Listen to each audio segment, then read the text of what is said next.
വരെയൊക്കെയാണ് നോട്ടീസിൽ കാണിച്ചിരിക്കുന്നത്. എനിക്ക് പിന്നെ ഇനി മഞ്ഞപ്പെട്ടി എന്നുള്ള സ്ഥലത്ത് വളരെ പെട്ടെന്ന് ഒരുപാട് ദൂരത്തേക്ക് എത്തേണ്ടതുകൊണ്ട് അതനുസരിച്ച് ഇങ്ങനെ അഡ്ജസ്റ്റ് ചെയ്തതായിരുന്നു. അതുകൊണ്ട് സമയം വേണ്ടത്ര തികയില്ല ക്ലാസ് എടുക്കാൻ. ഞങ്ങൾക്ക് തുടങ്ങാൻ വൈകിയാലും അവസാനിപ്പിക്കാൻ വൈകാൻ പാടില്ല എന്നുള്ളതുകൊണ്ട് അതുകൊണ്ട് ഞാൻ ഈ വിഷയത്തെ സംബന്ധിച്ച് ഈ വിഷയത്തിന്റെ ടൈറ്റിൽ തന്നെ ഒരു കൺഫ്യൂസിംഗ് ആണ്. അകലുന്നതിലെ ആപത്ത് എന്നാണ്. ഒരു വ്യക്തത പോരാ. കാരണം പക്ഷെ വ്യക്തത പോരാത്ത ഒരു സൗകര്യവും കൂടിയാണ്. ഈ പിന്നെ നമ്മളെ ഇംഗ്ലീഷ് ലിറ്ററേച്ചറുകൾ കുട്ടികളെ ഇംഗ്ലീഷ് ലിറ്ററേച്ചർ പഠിക്കുന്നുണ്ടാവും. ലിറ്ററേച്ചറിൽ നേരത്തെ ഉണ്ടായിരുന്നത് ഒരു ഡീകൺസ്ട്രക്ഷൻ, നേരത്തെ ഉണ്ടായിരുന്നത് ഒരു സ്ട്രക്ചറലിസം ആണ് ഉണ്ടായിരുന്നത്. ഇംഗ്ലീഷ് പഠിക്കുന്നവർക്ക് അറിയാം, സ്ട്രക്ചറലിസം എന്ന് പറഞ്ഞാൽ ഒരു ഘടന ഉണ്ടാവും, ഒരു കാര്യം പറയുമ്പോൾ അതിനൊരു കൃത്യത ഉണ്ടാവും. ആ കൃത്യത അനുസരിച്ച് കേൾക്കും മനസ്സിലാക്കുകയും ചെയ്താൽ മതി. പിന്നെ ഇപ്പോഴത്തെ ട്രെൻഡ് എന്താന്ന് വെച്ചാൽ സാഹിത്യത്തിൽ ഡീകൺസ്ട്രക്ഷൻ എന്നാണ് ഇംഗ്ലീഷിൽ പറയാറ്. ഡീകൺസ്ട്രക്ഷൻ എന്ന് പറഞ്ഞാൽ എന്താ പറയുക, നമുക്ക് കേൾക്കുമ്പോൾ ഒരാൾ കാര്യം പറയുമ്പോൾ കേൾക്കുമ്പോൾ എന്താ മനസ്സിലായെന്ന് വെച്ചാൽ അതാണ് നോക്കിയാൽ മതി. പറഞ്ഞാളെന്തെങ്കിലും ഉദ്ദേശിച്ചോട്ടെ. ഈ മുജാഹിദീകളെ ജമാഅത്ത് ഇസ്ലാമിക്കാരെ കൊണ്ടില്ല നിങ്ങൾ പറച്ചവൻ എന്താ പറഞ്ഞത് ഓർക്ക് മനസ്സിലായതെന്ന് വെച്ചാൽ അങ്ങനെ പറയലാണ്. അപ്പൊ അതേപോലെ അവനാണ് കേൾക്കുമ്പോൾ മനസ്സിലായതാണ് പറയലാണ് ഡീകൺസ്ട്രക്ഷൻ എന്ന് പറഞ്ഞാൽ. അതുപോലെ എനിക്ക് കേൾക്കുമ്പോൾ ഞാൻ ഇത് പഠിപ്പിക്കുന്ന സമയത്ത് കുട്ടികൾക്ക് ഒരു ഉദാഹരണം പറഞ്ഞിട്ടുണ്ട്. നമുക്ക് കേൾക്കുമ്പോൾ എന്താ നമുക്ക് മനസ്സിലാണെന്ന് വെച്ചാൽ അതന്നെ ശരി എന്നുള്ളൊരു ഉദാഹരണം. പിന്നെ ഒരാൾ ആശുപത്രിക്ക് രോഗിയെ കാണാൻ പോകും. അപ്പൊ പോണ സമയത്ത് അയാള് കോമ്പൗണ്ടിന്റെ ഉള്ളിൽ കടന്നതിന് ശേഷം അയാൾ സിഗരറ്റ് വെച്ചു. ആ സിഗരറ്റ് വെച്ചപ്പോ അവിടുത്തെ സെക്യൂരിറ്റി വന്നിട്ട് തടഞ്ഞു, സിഗരറ്റ് വലിക്കാൻ പാടില്ല എവിടെയാണ്. അപ്പൊ അയാൾ കെടുത്തി വൈക്കല്ലാറിന് കെട്ടി കൈ കഴിച്ചു. പിന്നെ അങ്ങനെ പോയിട്ട് റൂമിലേക്ക് കിടക്കുന്ന സമയത്ത് റൂമിന്റെ ഡോർമൽ എഴുതിയിരിക്കണ വലിക്കുക. അപ്പൊ അവര് വേഗം കൊളുത്തിട്ട് വലിക്കാൻ തുടങ്ങി. അപ്പോ ആരോ വന്ന് തടഞ്ഞു, എന്താ അത് പറ്റൂല എവിടെയായിരുന്നപ്പോ നിങ്ങൾ വലിക്കുക എന്ന് എഴുതിയിട്ട് പിന്നെ വലിക്കാൻ പാടില്ല. അപ്പൊ വലിക്കുക എന്ന വാക്ക് സ്ട്രക്ചറലിസത്തിലായിരുന്നെങ്കിൽ വലിക്കുക എന്നുള്ളതിന് കൃത്യമായ ഒരു അർത്ഥവും മനസ്സിലാക്കലുണ്ടാവും. അതേസമയത്ത് ഡീകൺസ്ട്രക്ഷന്റെ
സിദ്ധാന്തം വന്നതോടുകൂടി ഭരിക്കുക എന്ന് ഓരോരുത്തർക്ക് കാണും. എന്താന്ന് വെച്ചാല് ഈ വിഷയത്തിൽ അകലുന്നതിലെ ഇത് വെച്ചവരും ഉദ്ദേശിച്ചൊന്നും അറിയില്ല. എനിക്ക് മനസ്സിലാകുന്നതിലാണ് സംസ്കരണം എന്നാണല്ലോ വിഷയമായിരിക്കും പറയുന്നത്.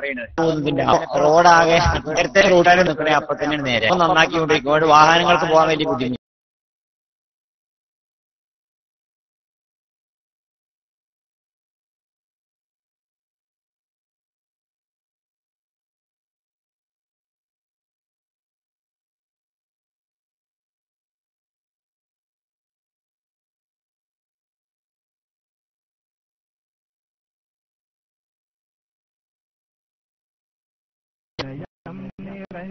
സേവനം നടത്തും കേരള ഇസ്ലാമിക്കെന്ന ക്ലാസ് വിനയം നിറഞ്ഞ സേവനം നടത്തും കേരള ഇസ്ലാമിക്കെന്ന ക്ലാസ് അല്ലാഹ് ഉയർത്തണേ, അല്ലാഹ് വളർത്തണേ, അല്ലാഹ് നൽകണേ അറിവിന്റെ നീരിനെ.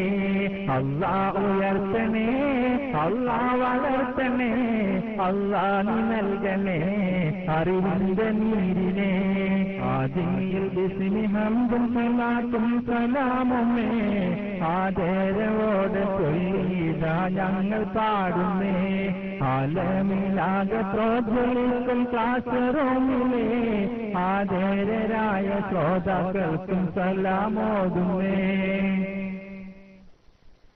സുന്നത്തിൻ കീഴിലെന്നും അടിയുറച്ചതാ ആദര സമസ്തയ്ക്ക് പിന്നിലായി വളർന്നതാ സുന്നത്തിൻ കീഴിലെന്നും അടിയുറച്ചതാ ആദര സമസ്തയ്ക്ക് പിന്നിലായി വളർന്നതാ ആത്മീയ ജീവൻ നൽകും ഇൽമിനാൽ വിരിഞ്ഞിതാ ആദർശ ഗോതയിൽ തിളങ്ങും ക്ലാസ് റൂമിതാ ആത്മീയ ജീവൻ നൽകും ഇൽമിനാൽ വിരിഞ്ഞിതാ ആദർശ ഗോതയിൽ തിളങ്ങും ക്ലാസ് റൂമിതാ അല്ലാഹ് വളർത്തണേ ഉന്നാര റൂമിനെ അല്ലാഹ് ഉയർത്തണേ ഐസിയാറിനെ അല്ലാഹ് വളർത്തണേ ഈ ക്ലാസ് റൂമിനെ അല്ലാഹ് ഉയർത്തണേ ഐസിയാറിനെ ആദി മുഖബത്തിൻ മുത്തവുമേകി ഇഷ്കിൻ പാലൂട്ടി വളർത്തിയ മധുരത്തേനാണ് എന്റെ പൊന്നുമ്മ കനിവിന്റെ ഇണം പാടി സ്നേഹത്തിൽ താരാട്ടി ഉറക്കിയ മനസ്സിന്റെ പൂവാണ് എന്റെ പുന്നാരയുമ്മ മുഖബത്തിൻ മുത്തവുമേകി ഇഷ്കിൻ പാലൂട്ടി വളർത്തിയ മധുരത്തേനാണ് എന്റെ പൊന്നുമ്മ കനിവിന്റെ ഇണം പാടി സ്നേഹത്തിൽ താരാട്ടി ഉറക്കിയ മനസ്സിന്റെ പൂവാണ് എന്റെ പൊന്നാരയുമ്മ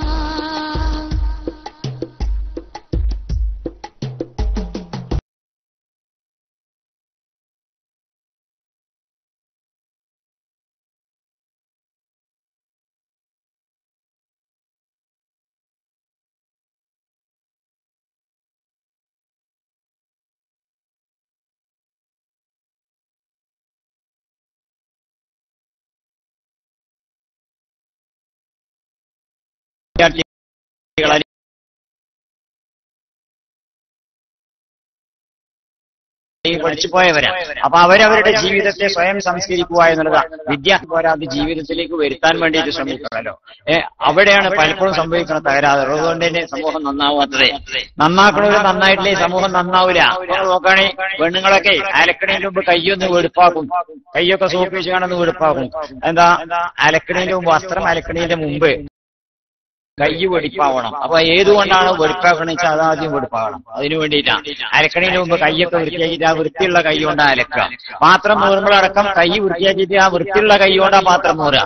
കാരണം എന്താ വെടിപ്പാക്കണത് എങ്ങനെയാവണം? ആദ്യം വെടിപ്പാക്കുന്ന ഉപകരണം വെടിപ്പുള്ളതാവണല്ലോ. ഏത് കാര്യത്തിനും നമ്മൾ സ്വീകരിക്കേണ്ട ഒരു നിലപാടാണത്. വെടിപ്പാക്കാൻ നമ്മൾ ശ്രമിക്കുമ്പോൾ നമ്മൾ സ്വയം വെടിപ്പാവണം. നിങ്ങൾ റസൂലുള്ളാഹി സ്വല്ലല്ലാഹി അലൈഹി വസല്ലം പിന്നെ ആദ്യമായിട്ട് പരസ്യമായ ഇസ്ലാമിക പ്രബോധനം ആവശ്യപ്പെട്ടപ്പോ അല്ലേ, നേരത്തെ 3 കൊല്ലം രഹസ്യത്തിലെ പ്രബോധനം ഉണ്ടായിരുന്നത്. പിന്നെ പരസ്യ പ്രബോധനം വന്നു. വസ്ദഅ ബിമാ തുഅ്മർ, അങ്ങയോട് കൽപ്പിക്കപ്പെടുന്നത് അങ്ങ് പരസ്യമായി പറയുക എന്നുള്ള അള്ളാഹുവിന്റെ വചനം അവതരിച്ചപ്പോ റസൂലുള്ളാഹി സ്വല്ലല്ലാഹി അലൈഹി വസല്ലം എന്താ ചെയ്തത്? സഫ എന്ന കുന്നിന്റെ മുകളിൽ കയറി. സഫ എന്ന കുന്നിന്റെ മുകളിൽ കയറി നിന്നിട്ട് ഇവാസബാഹ ഒരു വിളിയാണ്. അത് കേട്ടപ്പോ ഖുറൈശികൾ കൂടി പാഞ്ഞു നിന്നിട്ട് അവരോട് ചോദിച്ചു. എന്താ ചോദിച്ചത്?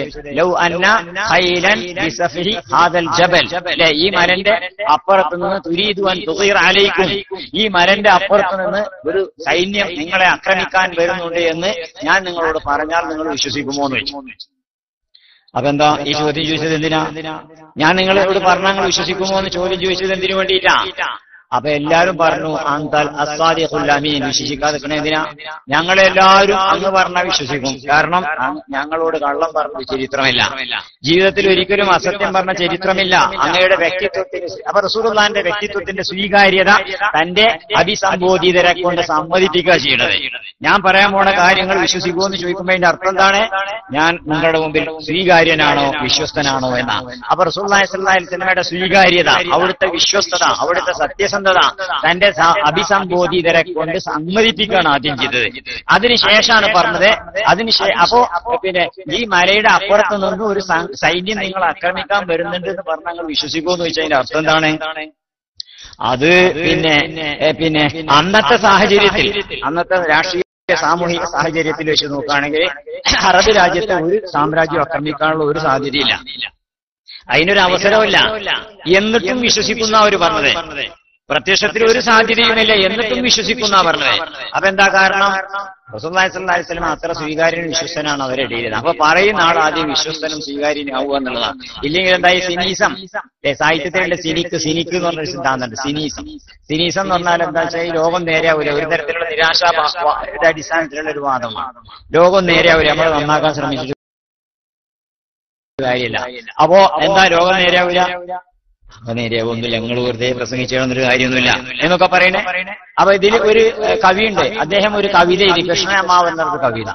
കൃഷ്ണനമ്മാവൻ ഇടതുകാലിലെ ചെളി വലതുകാൽ കൊണ്ട് തട്ടിയും, പിന്നെ വലതുകാലിലെ ചെളി ഇടതുകാൽ കൊണ്ട് തട്ടിയും, പിന്നെയും ഇടതുകാലിലെ ചെളി വലതുകാൽ കൊണ്ട് തട്ടിയും, പിന്നെയും വലതുകാലിലെ ചെളി ഇടതുകാൽ കൊണ്ട് തട്ടിയും, പിന്നെയും ഇടതുകാലിലെ ചെളി വലതുകാൽ കൊണ്ട് തട്ടിയും. തീരൂലല്ലോ അങ്ങനെ പറഞ്ഞ തീരുവല്ലോ. അപ്പൊ ഒരു ചെറുപ്പക്കാരൻ കയറി ചെന്നുകാണ്ട് അതിന്റെ ഇടയിൽ ഇടപെട്ടു. അങ്ങനെ ഒരു ചെറുപ്പക്കാരൻ വന്ന് കൃഷ്ണനമ്മാവന്റെ കാലിൽ ഒരു കിണ്ടി വെള്ളം ഒഴുക്കിയും. അപ്പോ വെള്ളം ഒഴിക്കാൻ ചളിയാൻ പോകുമല്ലോ. അപ്പൊ എന്തേ ഇവിടെ സംഭവിച്ചത്? ചളിയുള്ള കാലുകൊണ്ട് മറ്റേ കാല് തട്ടിയത്, അതേ കാലുകൊണ്ട് അപ്പുറത്തെ കാലം തട്ടി. അപ്പൊ തിരിച്ചും മറിച്ചും ഇങ്ങനെ ചളിയായി കൊണ്ടിരിക്കുക ചെയ്യാ. ചളിയുള്ളത് കൊണ്ട് തട്ടിയാൽ എങ്ങനെ ഉണ്ടാവുക? അത് റസൂലുള്ളാഹി സ്വല്ലല്ലാഹി അലൈഹി വസല്ലം അവിടുത്തെ വ്യക്തിത്വത്തിന്റെ സ്വീകാര്യത, അവിടുത്തെ വിശ്വസ്തത, ഇതൊക്കെ ജനങ്ങളെ ബോധ്യപ്പെടുത്തി. അങ്ങനെ ബോധ്യപ്പെടുത്തിയതോടുകൂടി പിന്നെ അവരെന്ത് പറഞ്ഞാലും വിശ്വസിക്കുന്ന. അതിനുശേഷമാണ് പിന്നെ പറയുന്നത്, എന്നാൽ നിങ്ങൾക്ക് ഞാന് നദീറുൻ ബൈന യദൈ അദാബിൻ അലീം, ഭയങ്കരമായ ശിക്ഷയെ കുറിച്ച് നിങ്ങൾക്ക് മുന്നറിയിപ്പ് നൽകണം ഞാൻ. ഇത് പറഞ്ഞപ്പോഴാണ് പല ആൾക്കാരും എതിർക്കാനൊക്കെ ഉണ്ടായത്. അപ്പൊ എന്റെ ഇവിടെ വിശ്വസ്തനാണെന്ന് റസൂലുള്ളാഹിനെ സംബന്ധിച്ചിട്ട് പിന്നെയും സ്വീകരിക്കാൻ തയ്യാറായില്ല, അത് വേറെ കാര്യം. അതിന് വേറെ പല താല്പര്യങ്ങളുണ്ടാവും. പക്ഷെ പറയുന്ന ആളുടെ വാക്ക് സത്യമാണെന്ന് വിശ്വസിക്കേണ്ട ഒരു സാഹചര്യം നമ്മൾ ഉണ്ടാക്കണം. നമ്മുടെ സംസ്കരണത്തിൽ ഉണ്ടാവുന്ന അതെ ദിൽ സേ ജോ ബാത് നികൽതി ഹൈ അസർ രഖ്തി ഹൈ പർ നഹി മഗർ താഖത്തെ പർവാസ് രഖ്തി ഹൈ. ദിൽ സേ ജോ ബാത് നികൽതി ഹൈ അസർ രഖ്തി ഹൈ, മനസ്സിൽ നിന്നൊരു വാക്ക് വന്നാൽ അതിന് ഫലമുണ്ടാവും. पर नहीं मगर ताकते परवाज़ रखती है, ചിറക് വാക്കിനില്ലെങ്കിലും അഭിസംബോധനയിലേക്ക് പറന്നെത്താനുള്ള കഴിവുണ്ടാവുന്ന, വാക്കിന് ശക്തി ഉണ്ടാവുന്ന.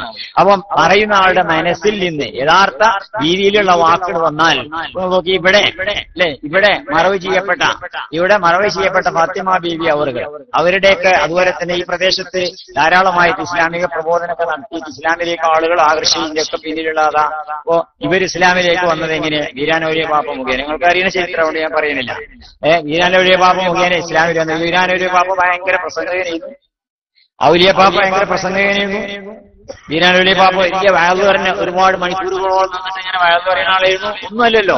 പക്ഷെ അവിടുത്തെ സാന്നിധ്യം കൊണ്ട് തന്നെ, ഒരൊറ്റ നോട്ടം കൊണ്ട് തന്നെ, ഒരൊറ്റ കാഴ്ച കൊണ്ട് തന്നെ ഇസ്ലാമിലേക്ക് ആകർഷിച്ച ചരിത്രമൊക്കെ അല്ലേ നിങ്ങൾക്ക് അറിയുന്നത്. ഞാൻ കൂടുതൽ പറയേണ്ട ആവശ്യമില്ല.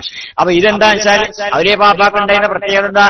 ഔലിയ പാപ്പ നമ്മളോടൊക്കെ വന്നാണ്. ഇപ്പൊ ഞാൻ ഒരിക്കൽ ഔലിയ പാപ്പാനെ വെച്ചിട്ട് ഒരു പുസ്തകം എഴുതണം എന്നുള്ള ആഗ്രഹത്തിൽ കുറെ വിവരങ്ങളൊക്കെ ശേഖരിക്കുന്ന കൂട്ടത്തില്, എഴുതിയിട്ടില്ല, വിവരങ്ങളങ്ങനെ ശേഖരിക്കുന്ന കൂട്ടത്തില് ഒരു കാരണവരെടുത്തി എന്നോട് പറഞ്ഞു, നമ്മളെ നാട്ടിൽ കുറെ പ്രായമുള്ള ഒരാളാവും, നിങ്ങൾ വീരാനൗലിയ പാപ്പാനെ കണ്ടിക്കണോ ചോദിച്ചു. ആ കണ്ടിക്കണ പറഞ്ഞു. എന്താ നിങ്ങൾ മൂപ്പരെ വെച്ച് അഭിപ്രായം എന്ന് ചോദിച്ചു.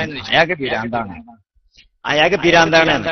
ആ ശരി. പിന്നെ അപ്പൊ എന്തേപ്പ അങ്ങനെ പറയാൻ കാരണം? അയാളിങ്ങനെ വരും, വന്നുകാണ്ട് ദിക്റിലിരിക്കും. എന്താ ദിക്റിൽ ചെല്ലണത്? ദിക്റിൽ പറയുന്നത് എന്താ? നെല്ലും പുത്തും ലായില, കാളയും പോത്തും ലായില, പെണ്ണും മണ്ണും ലായില, ഇങ്ങനെ ദിക്റിലിരിക്കണില്ല. അപ്പൊ ഞാൻ പറഞ്ഞു, പടച്ച റബ്ബേ, ഇതല്ലേ ദിക്റ്? യഥാർത്ഥ ദിക്റിതല്ലേ? അതല്ലേ പറയേണ്ട വാക്ക്? ജനങ്ങളൊക്കെ ഇലാഹായിട്ട് പൂജിച്ചുകൊണ്ടിരിക്കല്ലേ? എന്തിനൊക്കെ മനുഷ്യന്മാര് പൂജിക്കണത്? റസൂലുള്ളാഹി സ്വല്ലല്ലാഹി അലൈഹി വസല്ലമയുടെ സന്നിധിയിൽ ഇസ്ലാമിക പ്രബോധനം നടത്തുന്ന സമയത്ത് റസൂലുള്ളാഹിന്റെ സന്നിധിയിൽ ഉത്ബത്തുബ്നു റബിയ എന്ന പ്രമുഖനായ ഖുറൈശി പ്രമുഖൻ വന്നുകാണ്ട് സംസാരിച്ചു. ഖുറൈശികളൊക്കെ പറഞ്ഞയച്ചത് ഞങ്ങളൊന്നും പോയി മുഹമ്മദിനോട് സംസാരിക്കുകയും. അങ്ങനെ ചെന്നിട്ട് സംസാരിക്കണ എന്താണ് മുഹമ്മദേ, ഇതിങ്ങനെ ലാ ഇലാഹ ഇല്ലല്ലാഹ് മുഹമ്മദ് റസൂലുള്ളാഹി എന്നൊക്കെ പറഞ്ഞാൽ പുതിയൊരു ആശയവിഷയം നടക്കണം.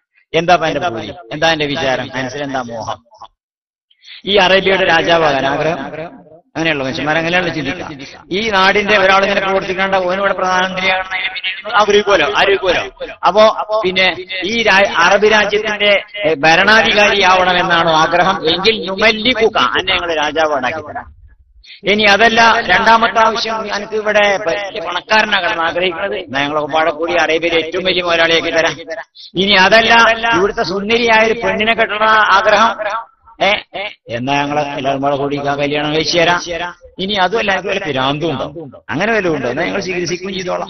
മാനസിക രോഗം വല്ലതും ഉണ്ടോ, എന്നാൽ ചികിത്സിക്കുകയും ചെയ്തോളാം. അങ്ങനെയല്ലേ റസൂലുള്ളാഹിനെ പറ്റി ഇടമറുക എഴുതിയതില്ലേ? യുക്തിവാദികളൊക്കെ പറയുന്നപ്പോഴും ഭൗതികവാദികളൊക്കെ പറയൽ സ്കിസോഫ്രീനിയ തുടങ്ങിയ അങ്ങനത്തെ മാനസിക രോഗം ഉണ്ടായി എന്ന് പറയാം.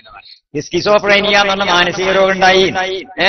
അപ്പോ ഞാൻ ഒരിക്കൽ പ്രസംഗിച്ചു കൊടുക്കുന്നവരോട് പറഞ്ഞിരുന്നു, പിന്നെ ആ സ്കിസോഫ്രീനിയ എന്ന മാനസിക രോഗം കൊണ്ട് ഒരാൾ എങ്ങനെയാവുമെങ്കിൽ ഈ ലോകത്ത് ഒരുപാട് ആളുകൾക്ക് ഈ സ്കിസോഫ്രീനിയ ഉണ്ടാവണം. കാരണം ഈ രോഗം നന്നായി കിട്ടണമെങ്കിൽ അതേ പഠിച്ചുള്ളൂ.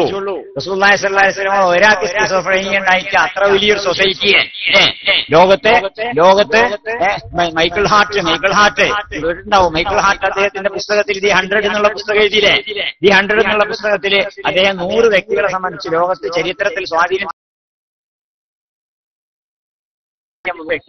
പഠനം നടത്തി. എന്നിട്ട് അവരുടെ ലിസ്റ്റ് കൊടുത്തപ്പോ അദ്ദേഹത്തിന്റെ പുസ്തകം 100 പേര് അതിൽ ആദ്യമായിട്ട് എഴുതിയ റസൂലുള്ളാഹിന്റെ പേരാണ്. അപ്പൊ അതിന് അദ്ദേഹം പറയാം, അതിന്റെ മുഖവരിയിൽ അദ്ദേഹം പറയാം, my choice of Muhammad to lead the list of the most influential persons in history may surprise some readers or may be questioned by some others but he was supremely succeeded both at secular and religious level. ഞാൻ എന്റെ പുസ്തകത്തിൽ 100 ആളുകളുടെ പേര് എഴുതിയപ്പോൾ അതിൽ ഒന്നാമത്തെ പേരായിട്ട് മുഹമ്മദിനെ എഴുതിയത് ചില ആളുകൾക്ക് അത്ഭുതം ഉണ്ടാക്കി. അതേ ഇൻട്രൊഡക്ഷനിൽ പറയാം. ചില ആളുകൾക്ക് അത്ഭുതം ഉണ്ടാക്കിയിരുന്നു, പക്ഷെ വേറെ ചില ആളുകൾ അതിനെ ചോദ്യം ചെയ്തു എന്നും വരാം. പക്ഷെ ലോക ചരിത്രത്തിലെ മതേതര രംഗത്തും മതരംഗത്തും ഭൗതിക അർത്ഥത്തിലാണെങ്കിലും ആത്മീയ അർത്ഥം ഏതർത്ഥത്തിലാണെങ്കിലും ഇദ്ദേഹത്തെ പോലത്തെ ചരിത്രത്തിൽ ഇദ്ദേഹത്തെ പോലെ സ്വാധീനം ചെലുത്തിയ വേറൊരാളില്ല. മൈക്കിൾ ഹാർട്ടാ പറയുന്നത്. ഇങ്ങനെയൊക്കെ അദ്ദേഹത്തിനൊക്കെ പറയാൻ സാധിക്കുന്ന ഒരു വ്യക്തിത്വത്തെ ഉണ്ടാക്കാൻ സ്കിസോഫ്രീനിയ ഉണ്ടാവില്ല. വേണ്ടതെന്ന് വെച്ചാൽ കുറെ ആൾക്ക് ഇത് ഉണ്ടാവണ്ടേ? അപ്പൊ ഞാൻ പറഞ്ഞെന്താ വെച്ചാൽ മാനസിക രോഗമാണെങ്കിൽ അതിന് ചികിത്സിക്കും ചെയ്തോളാം. എന്താ റസൂലുള്ളാഹി സ്വല്ലല്ലാഹു അലൈഹി വസല്ലം അപ്പ പറഞ്ഞത്? അതിന് മറുപടി പറഞ്ഞെന്താ? മാ ജീഅതുകും ബിഹി യത്ലുബു അംബാലകും വലൽ മുൽകാലൈകും വലശറഫീകും വലാകിന്നല്ലാഹ ബഅസനി ബശീറൻ വനദീറൻ വഇൻ തബഅതും ബിമാ ജീഅതുകും ബിഹി ഫഹുവ ഹദ്ദുകും ഫിദ്ദുനിയ വൽ ആഖിറ വഇല്ലാ ഫതവക്കലു അലല്ലാഹി ഹത്താ യകുന ബൈനി വബൈനകും. എന്താ പറഞ്ഞത്? ഞാൻ നിങ്ങൾക്കിടയിൽ വന്നത് മാ ജീഅതുകും ബിമാ ജീഅതുകും ബിഹി, ഞാൻ ഏതൊരു കലിമയുമായി നിങ്ങളുടെ അടുത്തേക്ക് വന്നോ അതുമായി വന്നത് അത്ലുബു അംബാലകും, നിങ്ങളുടെ സമ്പത്ത് ആവശ്യപ്പെട്ടുകൊണ്ടല്ല, സമ്പത്ത് മോഹിച്ചുകൊണ്ടല്ല, വലൽ മുൽകാലൈകും, നിങ്ങളുടെ മേൽ അധികാരം കിട്ടണമെന്ന് ആഗ്രഹിച്ചിട്ടല്ല, വല ശറഫീകും, നിങ്ങൾക്കിടയിൽ സ്ഥാനമാനങ്ങൾ കിട്ടണമെന്ന് ആഗ്രഹിച്ചിട്ടുമല്ല. 3 കാര്യങ്ങൾ. ഒന്നാമത് പറഞ്ഞത് അത്ലുബു അംബാലകും, സമ്പത്ത് മോഹിച്ചു. സമ്പത്ത് വളരെ പ്രധാനല്ലേ? സമ്പത്തല്ലേ എല്ലാവർക്കും വേണ്ടത്? ഇപ്പൊ തന്നെയല്ലേ ഈ ലോകത്തെ എല്ലാ നിലക്കും സമ്പത്ത് തന്നെ. സമ്പത്ത് വേണ്ടെന്നുള്ളവരാരും എത്ര കിട്ടിയാലും കഴിയില്ല. അതാണ് ആൾക്കാരുടെ വിചാരം. അതിനുവേണ്ടി ഏത് മാർഗവും സ്വീകരിക്കാൻ വേണ്ടി തയ്യാറാകില്ല ആളുകൾ. സമ്പത്ത് അക്ബർ ചക്രവർത്തിയുടെ സമ്പത്തുണ്ടെങ്കിൽ തന്നെ റെസ്പെക്ട് ഉണ്ടാവുള്ളൂ എന്നുള്ളതാണ് സ്ഥിതി. നിങ്ങൾ ആലോചിച്ച് നോക്കാണ്, ഒരു കല്യാണത്തിന് ഒരു മുതലാളി നല്ല ബിരിയാണി കഴിച്ചു, ഒരു പാവപ്പെട്ടവനും ബിരിയാണി കഴിച്ചു. രണ്ടും 2 വ്യാഖ്യാനമല്ലേ ഉണ്ടാകുക? മുതലാളി ബിരിയാണി കഴിച്ചതിന്റെ കാരണം വ്യാഖ്യാനം ബിരിയാണി വളരെ കേമായിരിക്കണം, മൂപ്പരൊക്കെ നല്ല തിന്നിക്കണ കറി. സാധു എന്നതാണെങ്കിലോ വേറെ ഒന്നും കിട്ടില്ല, കിട്ടിയേക്കോ അതെല്ലാം തോന്നുന്നേ ഉണ്ടാവുള്ളൂ. അതെന്താ വെച്ചാൽ പണത്തിന്റെ അടിസ്ഥാനത്തിലുള്ള മാനദണ്ഡം പലയിടത്തും വരുമല്ലോ. അവിടെ സമ്പത്ത് വേണം. പിന്നെ ഒരിക്കൽ അക്ബർ ചക്രവർത്തി ജീവിച്ചിരിക്കുന്ന കാലത്ത് അദ്ദേഹത്തിന്റെ ഒരു ഗുരു ഉണ്ടായിരുന്നു, ബാബാ ഫരീദ് ബാബാ ഫരീദ് അദ്ദേഹത്തിന്റെ ഗുരുവായിരുന്നു. അപ്പോ അദ്ദേഹം അക്ബർ ചക്രവർത്തി എപ്പോഴും അദ്ദേഹത്തിന്റെ ഖാൻഖാഹിൽ ചെല്ലും. പക്ഷെ ബാബാ ഫരീദ് ഒരിക്കലും തന്നെ കൊട്ടാരത്തിലേക്ക് പോവില്ല. അങ്ങനെ ഒരു ദിവസം നാട്ടുകാരൊക്കെ പാടെ കൂടിയിട്ട്, നിങ്ങൾ ഒന്ന് നമുക്കൊരു സ്കൂൾ ഉണ്ടാക്കേണ്ടി, ഇതിന് കുറച്ച് പൈസ വേണം, നമ്മുടെ അടുത്ത് പൈസ അല്ല, ഞങ്ങളൊന്ന് പോയിട്ട് കുറച്ച് പിന്നെ രാജാവിനോട് പറഞ്ഞാണ് കുറച്ച് കാശ് വാങ്ങി കൊണ്ടുപോയി. അപ്പൊ ബാബ ഫരീദ് പറഞ്ഞു, ഞാനങ്ങനെ പോകലൊന്നുമില്ല കൊട്ടാരത്തിലേക്ക്, ഇനിയിപ്പോ നിങ്ങളൊക്കെ പാടെ നിർബന്ധിക്കുകയാണെങ്കിൽ സ്കൂളിന്റെ കാര്യമില്ലേ പോയോക്കാം. അങ്ങനെ അദ്ദേഹം ചെന്നപ്പോ അക്ബർ ചക്രവർത്തി നിസ്കരിച്ചാണ് ദുആ. എന്താ ദുആയിൽ പറയുന്നത്? റഹ്മുർ-റഹീമായ തമ്പുരാനെ, എനിക്ക് ധാരാളം സമ്പത്ത് തരണേ, സമ്പത്ത് ഏറ്റവും കൂട്ടി തരണേ എന്നാണ്. സമ്പത്ത് തരണേ എന്ന് തന്നെ പ്രാർത്ഥന. അതിൽ ബാബാ ഫരീദും പോന്നിട്ട് ആരോ വന്ന് തിരിച്ചു പോയതായിട്ട് അക്ബറിയാർക്ക് മനസ്സിലായപ്പോ അക്ബർ ചക്രവർത്തി കയ്യൂട്ടിയാണ്, നിക്കി എന്തേ നിങ്ങൾ പോണതേ നമുക്ക് വരലില്ലല്ലോ, ആദ്യമായിട്ട് വരികയാണല്ലോ, എന്നിട്ട് എന്തേ മടങ്ങിപ്പോണത് കാണാതെ ചോദിച്ചു. ഞാൻ വന്നത് വരലൊന്നുമില്ല, പക്ഷെ വന്നത് എന്താ വെച്ചാൽ നാട്ടുകാരെ കൂടി ഒരു സ്കൂൾ ഉണ്ടാക്കണം എന്ന് പറഞ്ഞപ്പോ അതിന് കുറച്ച് പൈസ വേണം, അത് ചോദിക്കാൻ വേണ്ടിയിട്ട് വന്നതായിരുന്നു. പക്ഷെ വന്നപ്പോ നിങ്ങൾക്ക് തന്നെ കഴിഞ്ഞിട്ടില്ല. നിങ്ങൾ പഠിച്ചോണ്ടായിരിക്കണം എന്താണ് സമ്പത്ത് തരണേന്ന് അറിയില്ലേ? അപ്പൊ യാചകനായ നിങ്ങളോട് ഞാനെന്താ ചോദിക്കണ വിചാരിച്ച് മടങ്ങിപ്പോകാനാണ്. അപ്പൊ അത്ര കിട്ടിയാലും തകീരതേ. രണ്ടാമത് റസൂലുള്ളാഹി അത് അത്ലുബു അംബാലകും, വലൽ മുൽകാലൈകും, അധികാരം അല്ലേ? എന്ത് പറഞ്ഞാണ്ട് പേരാണെങ്കിലും ഞാൻ മാതമീയർന്ന് വന്നാലും ശരി, അവസാനം വേണ്ടത് അധികാരം തന്നെയായിരിക്കും. ഈ കുറെ ആൾക്കാരെ നമ്മുടെ രാജ്യത്തുള്ള അഴിമതിയുടെ പഴുതുകളിലൊക്കെ ആപ്പ് വെക്കാൻ വേണ്ടി അഴിമതിയുടെ പഴുതുകളിൽ ആപ്പ് അടിക്കാൻ വേണ്ടി വന്ന പാർട്ടി ഉണ്ടല്ലോ. ഞാൻ പാർട്ടി വിമർശിക്കല്ല, നല്ലത് തന്നെ ഭരിച്ച്. പക്ഷെ അവർക്കും വേണ്ടത് പിന്നെന്തായിരിക്കും? അധികാരം തന്നെയല്ലേ. അധികാരം എന്നുള്ള റസൂൽ നമ്മള് ആദ്യമായിട്ട് ഇബ്ലീസ് ആദം നബി ഇസ്ലാമിനെ ഹവ്വാവുമാനെ സുഖത്തിൽ നിന്ന് പുറത്താക്കാൻ വേണ്ടി തന്ത്രം സ്വീകരിച്ചു തന്നെ പറഞ്ഞ എന്താ? ഹൽ അദുല്ലുക്കും അലാ ഷജറത്തിൽ ഖുൽദി വമുൽകിൻ ലാ യബ്ലാ അല്ലേ? അധികാരം തന്നെ അടുത്ത് പറഞ്ഞതേ. ഹൽ അദുല്ലുക്കും അലാ ഷജറത്തിൽ ഖുൽദി വമുൽകിൻ ലാ യബ്ലാ, ഒരിക്കലും നഷ്ടപ്പെടാത്ത ആധിപത്യം നിങ്ങൾക്കുണ്ടാവുന്ന ഒരു കാര്യം പറഞ്ഞുതരാന്നാ പറയുന്നത്. അത് മനുഷ്യനെ പ്രലോഭനം ഉണ്ടാക്കാൻ ഏറ്റവും നല്ല സംഗതിയാണല്ലോ ഇത്. അതാണ് രണ്ടാമത് റസൂലുള്ളാഹിന്റെ മുന്നിൽ എടുത്ത് കാണിച്ചത്. മൂന്നാമത് പറഞ്ഞത് പിന്നെ നല്ല സുന്ദരിയായ പെണ്ണിനെ അത് എടുത്ത് പറയേണ്ട ആവശ്യമില്ലല്ലോ. ഒക്കെ തന്നെയാണല്ലോ പുണ്യ ലോകത്ത് എല്ലായിടത്തും കാണുന്നത്. ഈ കാര്യങ്ങളൊക്കെ പറഞ്ഞപ്പോൾ റസൂലുള്ളാഹി പറഞ്ഞ എന്താ വെച്ചാൽ, ഇനി നിങ്ങൾ ആലോചിച്ചാൽ നമ്മുടെ സമുദായത്തെ സംബന്ധിച്ച് നമ്മൾ സംസ്കരണത്തെ സംബന്ധിച്ച് സംസാരിക്കുമ്പോൾ റസൂലുള്ളാഹി സ്വല്ലല്ലാഹു അലൈഹി വസല്ലം ത്യജിച്ച 3 കാര്യങ്ങൾക്കും വേണ്ടിയിട്ടല്ലേ നമ്മൾ നിലകൊള്ളുന്നത്. അധികാരം എനിക്ക് വേണ്ട, മുസ്ലിം സമുദായത്തിൽ എല്ലാവർക്കും വേണ്ട അധികാരം തന്നെ വേണ്ടത്. സമ്പത്ത് ചോദിച്ചോടിയിട്ടല്ലേ ഞാൻ വന്നിരിക്കണത്. മുസ്ലിം സമുദായത്തിൽ എല്ലാവർക്കും വേണ്ട എന്താ? സമ്പത്തിന്. പെണ്ണും നോക്കിയാണ് വന്നതല്ല ഞാന്, അതല്ല എല്ലാവർക്കും അതൊക്കെ തന്നെയല്ലേ വേണ്ടത്. അപ്പൊ റസൂലുള്ളാഹി സ്വല്ലല്ലാഹു അലൈഹി വസല്ലം എനിക്ക് വേണ്ട എന്നാണ്, എല്ലാവർക്കും വേണം പറഞ്ഞുകൊണ്ട് നടക്കട്ടെ എല്ലാവർക്കും. അങ്ങനത്തെ ഒരു ലോകല്ലേ. അതുകൊണ്ട് റസൂലുള്ളാഹി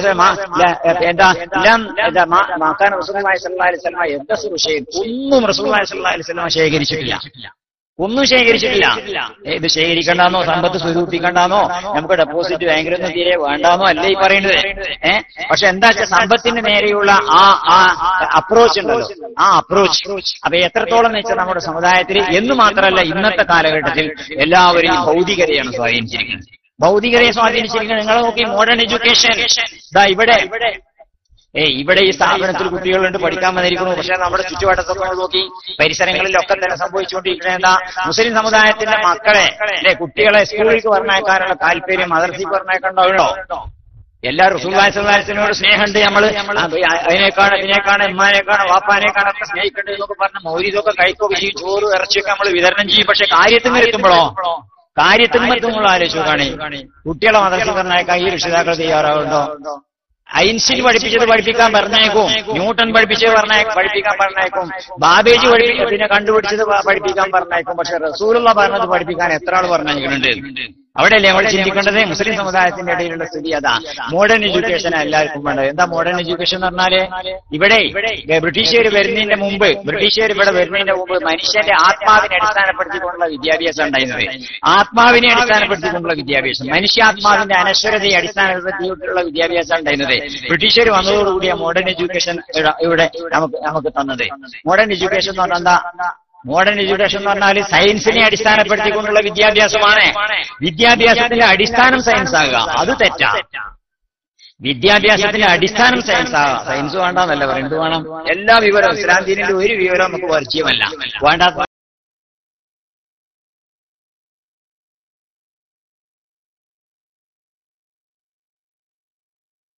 ഒന്നുമില്ല, എല്ലാം ആവശ്യമായിട്ട് തന്നെ പറയാം. പക്ഷേ പ്രായം നമ്മൾ ചിന്തിക്കേണ്ടത് മുൻഗണന നൽകുമ്പോൾ ഏതാ ശാസ്ത്ര സാങ്കേതിക വിദ്യ പറഞ്ഞാൽ അതിനടിസ്ഥാനപ്പെടുത്തിയിട്ട് നിങ്ങളൊന്ന് ആലോചിച്ചാണ് ഈ ശാസ്ത്ര സാങ്കേതിക വിദ്യ കൊണ്ട് എന്തേ നമുക്ക് ഉണ്ടായത്?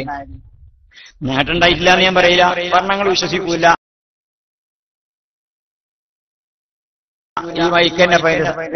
ഈ മൈക്കന്നെ ശാസ്ത്രം നമുക്ക് തന്നതല്ലേ, നമ്മുടെ സാങ്കേതിക വിദ്യയും ടെക്നോളജിയൊക്കെ തന്നത് തന്നെ. അതല്ല പറയുന്നത്. പക്ഷെ എന്താ ഉണ്ടായത് കാര്യമായിട്ട് മനുഷ്യന് ആയുസ് കൂട്ടാൻ കഴിയണം. ശാസ്ത്രത്തെ കൊണ്ട് മനുഷ്യന് ആയുസ് കൂട്ടാൻ കഴിഞ്ഞിരിക്കണോ? ആദം നബി അലൈഹി ഇസ്ലാമോ നൂഹ് നബി അലൈഹി ഇസ്ലാമോ എന്നൊക്കെ പറഞ്ഞ ചരിത്രത്തിൽ നമ്മൾ എണ്ണി പറയുന്ന ആൾക്കാർ എത്ര ആയിരക്കണക്കിന് കൊല്ലം ജീവിച്ചില്ലേ? അന്ന് ടെക്നോളജി ഇത്തരം വികസിച്ചിട്ടില്ലല്ലോ, ടെക്നോളജി ഇത്തരം വളർന്നിട്ടില്ല. വളരാത്ത കാലഘട്ടത്തിൽ അത്ര കൂടുതലായിട്ട് ജീവിച്ചു. വളർന്നപ്പോഴോ ആയുസ് കുറയല്ലേ ഇപ്പൊ ചെയ്യുന്നത്? ഇപ്പൊ നമുക്ക് ആയുസ് കുറഞ്ഞിരിക്കല്ലേ? ഇപ്പൊ കുറഞ്ഞിരിക്കാം. ഇനി വല്ലോടത്തും ആയുസ് കൂടുതലുണ്ടെങ്കിൽ തന്നെ അത് ശാസ്ത്ര സാങ്കേതിക വിദ്യ കൂടുതൽ എത്താത്ത സ്ഥലത്തുണ്ടാവുക. അട്ടപ്പാടിയിലെ ആദിവാസി ഒരു 3 കൊല്ലം മുമ്പ് മനോരമ പേപ്പറിന്റെ മുൻ പേജില് ഒരു ആദിവാസി തന്തങ്ങനെ കുത്തിരിക്കണ്ടേ, തന്തങ്ങനെ ഇരിക്കുക ചിരിച്ചുകാണ്ട് എനിക്ക് 200 കഴിഞ്ഞു പറഞ്ഞു. 200 കഴിഞ്ഞു പറഞ്ഞ ആദിവാസി ശരിക്കും മുമ്പേ തൊള്ളയിൽ പല്ലുണ്ട്. കാരണം മുമ്പ് കോൾഗേറ്റൊന്നും പല്ലിക്കണില്ലല്ലോ, തൊള്ളയിൽ പല്ലുണ്ടായി. മുമ്പ് ക്ലോസപ്പും കോൾഗേറ്റൊന്നും ഉപയോഗിക്കണില്ലല്ലോ, തൊള്ളയിൽ പല്ലുണ്ട്. ആ 200 കഴിഞ്ഞു പറഞ്ഞാണ്ടിരിക്കണേ. അപ്പൊ റഷ്യയിൽ സാഹിത്യകാരൻ സന്ദർശിക്കാൻ പോയ കഥ പറയലുണ്ടല്ലോ. റഷ്യയിൽ പോയിട്ട് മൂപ്പര് ധ്രുവപ്രദേശത്ത് ശാസ്ത്ര സാങ്കേതിക വിദ്യ വല്ലാതെ എത്താത്ത സ്ഥലത്ത് ധ്രുവപ്രദേശത്ത് കൂടി ഇങ്ങനെ നടക്കുന്ന സമയത്ത് ഒരു തന്തരുന്നാണ് നോലോടിച്ചിട്ടുണ്ട്. നോലോടിച്ചാൽ തന്തക്ക് ഒരു 100 വയസ്സെങ്കിലും ഉണ്ട്. എന്താ നിങ്ങൾ കാര്യം ചോദിച്ചു. ഞാൻ അച്ഛൻ തച്ചിട്ടാണ്. നോലോടിച്ചാൽ തന്തക്ക് 100 വയസ്സ്. മുമ്പര പറയുന്നത് അച്ഛൻ തച്ചിട്ടേ. അച്ഛന്റെ അടുത്ത് നിന്നാണ് ചോദിച്ചു, നിങ്ങൾ എന്തിനാ മകനെ തച്ചിട്ട് അവിടെ നിങ്ങൾ കരിയുണ്ടല്ലോ. അവന് വലിയച്ഛനോടൊരു ബഹുമാനവും അനുസരണയില്ല, പിന്നെ തല്ലല്ല എന്താ. എത്ര വയസ്സ്? ഇത് ശാസ്ത്ര സാങ്കേതിക വിദ്യ എത്താത്തോടുതായി പറയുന്നത്. ധ്രുവപ്രദേശങ്ങൾക്ക് നമുക്ക് വില എത്തിയിട്ടുണ്ടാവില്ല. അപ്പോ ശാസ്ത്രം കൊണ്ട് നമുക്ക് ആയുസ് കൂട്ടാൻ പറ്റുന്നുണ്ടോ? ആയുസ് കൂട്ടാൻ പറ്റുന്നില്ല. ഇനി ആരോഗ്യം കൂട്ടാൻ പറ്റുന്നുണ്ടോ? ആശുപത്രി കൂട്ടാൻ പറ്റുന്നുണ്ട്. ആശുപത്രി എമ്പാടും കൂട്ടാൻ പറ്റുന്നുണ്ട്. പക്ഷെ ആരോഗ്യം കൂട്ടാൻ പറ്റുന്നുണ്ടോ? ആരോഗ്യം എവിടെ കൂടുന്നത്? ആരോഗ്യം കുറയുന്നതുകൊണ്ടല്ലേ ആശുപത്രി കൂടുന്നത്. രോഗം കൂടുന്നതുകൊണ്ടല്ലേ ആശുപത്രി കൂടുന്നത്. എല്ലായിടത്തും പോയി നമ്മൾ പെരുന്തൽമണ്ണ കൂടിയാണ് പോരുന്നത്. പെരുന്തൽമണ്ണ എത്ര നോക്കുകയാണെങ്കിൽ അൽഷിഫായിട്ടും മൗലാനയായിട്ടും പിന്നെ EMS ആയിട്ടും MES മെഡിക്കൽ കോളേജ് ആയിട്ടും താലൂക്ക് ആശുപത്രി ഉയർത്തിരി ജില്ലാശുപത്രി ആക്കിയിട്ടും എത്ര ആശുപത്രിയാണ് അവിടെ. ഒരു ആശുപത്രിയിലും നമ്മൾ ടോക്കൺ എടുക്കാൻ ചെന്നാൽ ഒരു ഒഴിവുണ്ടാവില്ല. അപ്പോഴും രോഗികളെ തിരക്കന്നെ. എന്താ കാരണം? ആരോഗ്യം കുറഞ്ഞു വരല്ലേ. ശാസ്ത്രം കൂടുന്നതിനനുസരിച്ച് ശാസ്ത്ര സാങ്കേതിക വിദ്യയുടെ വികാസത്തിനനുസരിച്ച് ആരോഗ്യം കൂട്ടാൻ പറ്റണില്ല, കുറഞ്ഞു വരിക. നിങ്ങൾ നോക്കി ആ കൂട്ടത്തിൽ തന്നെ എത്ര മൃഗാശുപത്രി ഉണ്ട് നോക്കുകയാണ് നിങ്ങൾ. വെറ്റിനറി ഹോസ്പിറ്റൽ എത്ര ഉണ്ട് നോക്കിയാലും വളരെ കുറച്ചൊന്നോ രണ്ടോ ഉണ്ടാവും. അവിടുത്തെ എന്താ ഡോക്ടർക്ക് പണി? ആരെങ്കിലും സർട്ടിഫിക്കറ്റ് അറ്റസ്റ്റ് ചെയ്യാൻ ചെയ്തിട്ടുണ്ടെങ്കിൽ ഒപ്പിട്ട് കൊടുക്കാം. മൃഗങ്ങൾക്ക് രോഗമില്ല. ഇപ്പൊ പഠിച്ചവനൊരു പണി ഇടയ്ക്ക് ചെയ്തുട്ടോ. നമ്മൾ എന്ത് പറഞ്ഞാലും ആര് പറഞ്ഞാലും നമ്മൾ കൊളസ്ട്രോൾ കുറക്കൂല. അപ്പൊ ഒന്നാണ് കുളമ്പ് രോഗം കൊടുക്കും. 4 കിലോയുടെ കൊളസ്ട്രോൾ ഒന്നും കുറഞ്ഞോട്ടേക്ക്. അപ്പൊ കുറെ കുളമ്പ് രോഗമൊക്കെ ഉണ്ടായി. അതല്ലാതെ മൃഗങ്ങൾക്ക് രോഗം ഉണ്ടാകണില്ല. കാരണം മൃഗങ്ങൾ കോൾഗേറ്റ് കൊണ്ട് വലിയേക്കണില്ല. മൃഗങ്ങളെ ശാസ്ത്ര സാങ്കേതിക വിദ്യയുടെ സൽഫലങ്ങളൊന്നും വല്ലാതെ അനുഭവിക്കണില്ല. അവിടെ അവർക്ക് രോഗമില്ല. മനുഷ്യന്മാർ കൈ രോഗം. നമ്മളെങ്ങനെ സൂക്ഷിച്ചാലും ദുഃഖപ്പാട് ഇല്ലാതാക്കാൻ പറ്റുന്നല്ലേ ഈ പറയേണ്ടത്. എങ്ങനെ ശ്രദ്ധിച്ചാലും സൂക്ഷിച്ചാലും വരുന്നത് കുറച്ചൊക്കെ വരുമൊക്കെ ചെയ്യും. പക്ഷെ ഞാൻ പിന്നെ ഒരു സ്ഥലത്ത് ഒരു പരിപാടിയിൽ ഒരു സെമിനാറിൽ സംബന്ധിച്ചു. സെമിനാറിൽ പിന്നെ നിരീശ്വരവാദികളും ഈശ്വരവിശ്വാസികളും എല്ലാവരും ഉള്ള സെമിനാറാണ്. അവർ വൈദ്യരുണ്ട്. ആ വൈദ്യര് നിരീശ്വരവാദിയാണ്. ആയുർവേദ വൈദ്യരാണ്. നാടൻ ചികിത്സ ചെയ്യുന്നതാണ്.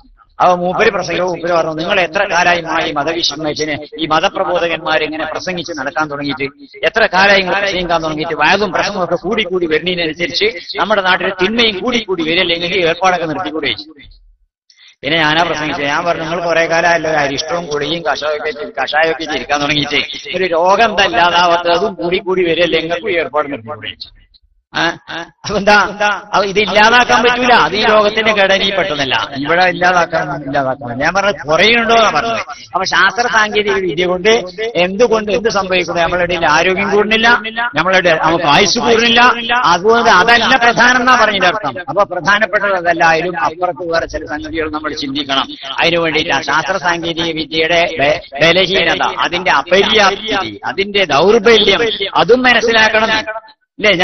ഞാന് പിന്നെ ശാസ്ത്രത്തിന് ഒരിക്കൽ ജാമിയ നൂരിയുടെ ഒരു സോവനിയറിൽ എഴുതിയിരുന്ന ഒരു കവിത എഴുതിയിരുന്നു. ശാസ്ത്രക്കുരുട് എന്ന് പറഞ്ഞിട്ട് നമ്മൾ കണ്ടിട്ടുണ്ടാവും ചിലപ്പോ. ശാസ്ത്രക്കുരുട് അതെന്താ വെച്ചാല് സയൻസിൽ പറയുന്നത്. നിങ്ങൾ സയൻസിനെ കാണുന്ന സമയത്ത് പ്രത്യേകിച്ച് നിങ്ങൾ മതം പഠിക്കണം, മതത്തിന് ഊന്നൽ കൊടുത്തുകൊണ്ട് പഠിക്കണ കുട്ടികളായതുകൊണ്ട് സയൻസിനൊക്കെ ക്രിട്ടിസൈസ് ചെയ്യണം. സയൻസിനെ ക്രിട്ടിസൈസ് ചെയ്യാന്ന വലിയ പ്രമാദമാണ് ആളുകളുടെ വിചാരം. സയൻസിനെ ക്രിട്ടിസൈസ് ചെയ്യണം. ഇപ്പോ ശാസ്ത്രത്തിൽ 2 സംഗതി. ഒന്ന്, ഈ കണക്കൊക്കെ പഠിക്കുന്ന സമയത്തുണ്ടല്ലോ ബിന്ദുവിനെ പറ്റി ബിന്ദു പറയുന്ന സമയത്ത് ബിന്ദു പറഞ്ഞാൽ നീളോ വീതി ആഴോ ഇല്ലാത്തതാണ്. ഈ ആഴോ ഇല്ലാത്തത്. പിന്നെ ഭൂമിക്ക് അച്ചുതണ്ടുണ്ട് എന്ന് പറയും പിന്നെ ഭൂമിശാസ്ത്രം പഠിപ്പിക്കുമ്പോൾ. ഇതിന് 2നെയും ക്വസ്റ്റ്യൻ ചെയ്തുകൊണ്ട് എഴുതിയ കവിത. നിത്യവും പുസ്തക ഭാണ്ഡവും പേറിയിട്ട് കൃത്യമായി ക്ലാസ്സിലെത്തുന്ന ശിഷ്യൻ. നിത്യവും പുസ്തക ഭാണ്ഡവും പേറിയിട്ട് കൃത്യമായി ക്ലാസ്സിലെത്തുന്ന ശിഷ്യൻ ഗുരുവിനോടിങ്ങനെ ചോദിച്ചു സാദരം ഗുരുതരമാകുമെന്നോർത്തിടാതെ. ഭൂമിക്കൊരച്ചുതണ്ടുണ്ടെന്ന് പറയുന്ന ഭൂശാസ്ത്ര പ്രസ്താവം സത്യമാണോ? നീളവും വീതിയും ആഴവുമില്ലാത്ത ബിന്ദുവെന്നുള്ളതു സത്യമാണോ? നാട്ടിൻ പുറത്തു നിന്നുള്ളൊരപ്പയ്യന്റെ നാട്ടിലെ ചോദ്യങ്ങളായി ക്ലാസു മുറിയുടെ ഉൾക്കടമാകയും കാളസർപ്പത്തെ കോൽപ്പണം ഉയർത്തി. ഉത്തരത്തിനായി ധ്യാനിച്ചു ഉത്തമനാം ഗുരു മൗനിയായി. ഉത്തരത്തിനായി ധ്യാനിച്ചു ഉത്തമനാം ഗുരു മൗനിയായി. ഗുരുവിന്റെ വാക്കിലും മൗനത്തിലുമുണ്ട് ഉത്തരമെന്നതു സത്യമത്രേ. എങ്കിലും ഇത്രക്കു നീണ്ട മൗനത്തിലെന്തുത്തരമെന്നത് അജ്ഞാതമായി.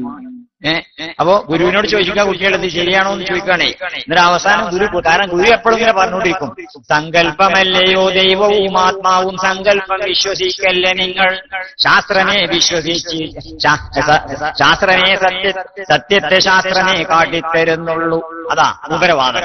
സങ്കല്പമല്ലയോ ദൈവവും ആത്മാവും സങ്കല്പം വിശ്വസിക്കല്ലേ നിങ്ങൾ, സത്യമേ വിശ്വസിച്ചിടാവൂ സത്യത്തെ ശാസ്ത്രമേ കാട്ടിത്തരുന്നതുള്ളൂ. ഇങ്ങനെ പറയല കുട്ടികളോട്, ശാസ്ത്രമാണ് സത്യം പറഞ്ഞുതരാം, അതുകൊണ്ട് അതിൽ വിശ്വസിച്ചാൽ മതി എന്നാ പറയലേ. അപ്പൊ അതിന്റെ അടിസ്ഥാനത്തിൽ കുട്ടികൾ ചോദ്യം ചെയ്തതാ. അവസാനം ശാസ്ത്രത്തിലുള്ള ഈ നാട്യം, ഈ അഹങ്കാരം കുട്ടികളെ ഇല്ലാതാക്കുക. അവസാനം ഗുരുധരിച്ചുള്ളൊരാ ശാസ്ത്രസാഠ്യത്തിന്റെ കണ്ണട ശിഷ്യന്മാർ മെല്ലെ നീക്കി. ഗുരുധരിച്ചുള്ളൊരാ ശാസ്ത്രസാഠ്യത്തിന്റെ കണ്ണട ശിഷ്യന്മാർ മെല്ലെ നീക്കി. വിനയത്തിൻ കണ്ണട പകരം ധരിപ്പിച്ചു ഗുരുവിനെ ശിഷ്യരുത്ബുദ്ധനാക്കി. ഗുരുവിനെ ശിഷ്യരാണ് ഉത്ബുദ്ധനാക്കുക. എന്താ വെച്ചാല് സയൻസ് പറയുമ്പോൾ ഞെട്ടും ചെയ്യല്ലേ. അത് ശാസ്ത്രമാണെന്നൊക്കെ പറയുന്നതോട് ശാസ്ത്രം പറഞ്ഞിട്ടാണ് നമുക്കും ചിലപ്പോ. ഞാൻ ഒരു ഉദാഹരണം പറയാം. ഇപ്പൊ ഈച്ച ഭക്ഷണ ദ്രാവകത്തിൽ നമ്മൾ കുടിക്കുന്ന എന്തെങ്കിലും കറിക്കോ ചായക്കോ ഒക്കെ ഈച്ച വീണാലേ ഈച്ചയുടെ ഒരു കാലേ വീണിട്ടുള്ളൂ മുങ്ങിയിട്ടുള്ളൂ വെച്ചാൽ മറ്റേ കാലം മുക്കിയിട്ട് എടുക്കണം. ഹദീസ് ഉണ്ടല്ലോ, ഹദീസ് വളരെ പ്രാമാണികമായിട്ടുള്ള ഹദീസ് തന്നെ. പക്ഷേ ഈ ഹദീസ് ഇങ്ങനെ കാണുമ്പോ എത്രയോ ആൾക്കാർക്ക് സംശയം വരണം, അതിപ്പോ നേരെ തന്നെയാവും. അതിപ്പോ ചിലപ്പോ ഹദീസിന് എന്തെങ്കിലും കുഴപ്പമുണ്ടാവും.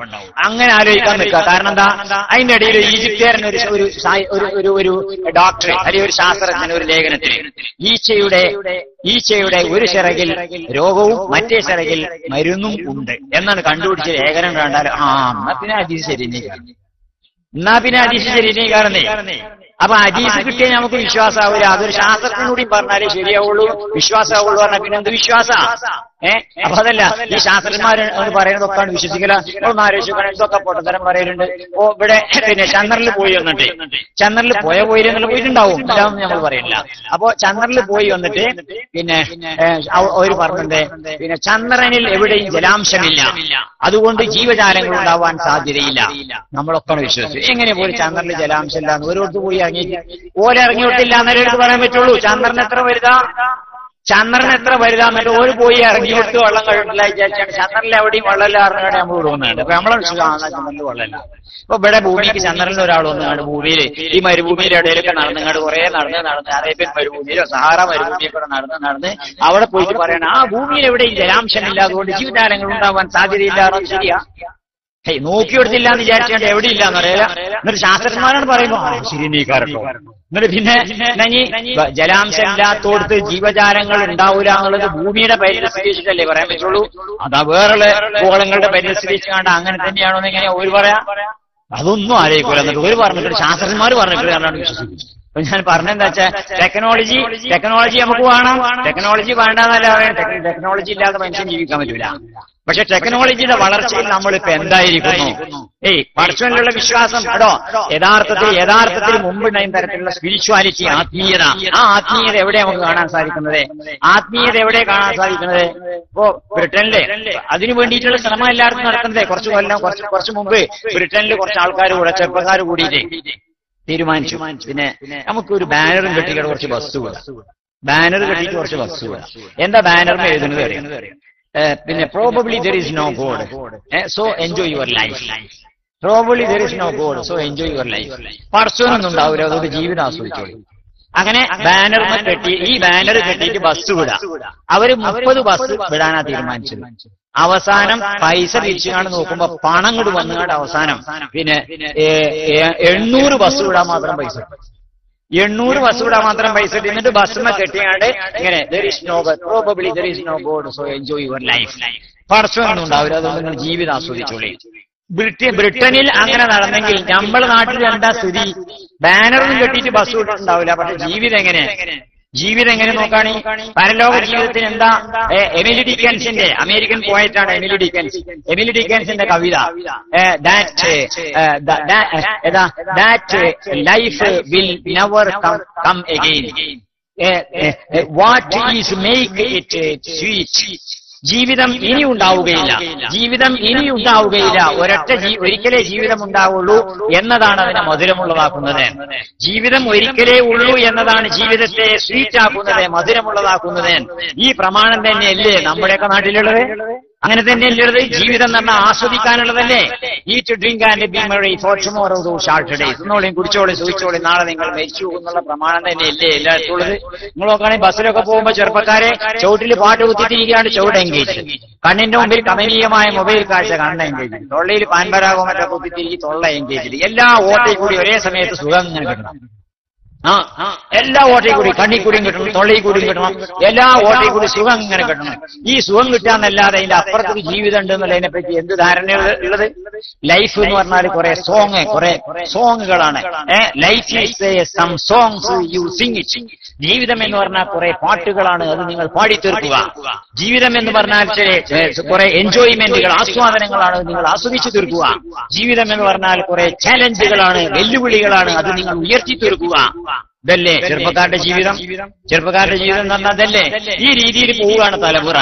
അവിടെയാണ് സംസ്കരണത്തിൽ നിന്ന് അകന്നതിന്റെ ഫലം. അതാ മദ്രസ വിദ്യാഭ്യാസത്തിൽ നിന്നൊക്കെ അകന്നതിന്റെ ഫലം, ആത്മീയതയിൽ നിന്ന് അകന്നതിന്റെ ഫലം. ചെറുക്കന്മാരൊക്കെ 7ാം ക്ലാസ് കഴിഞ്ഞ് അമ്മയോട് എന്നിട്ട് പറയും, ഞാൻ ഈ മദ്രസയ്ക്ക് പോകില്ലാണ്. അപ്പൊ അമ്മ ചോദിക്കും, എന്താണ് അച്ഛൻ പോകാത്തത്? ഞാൻ ഇനി പോകില്ല.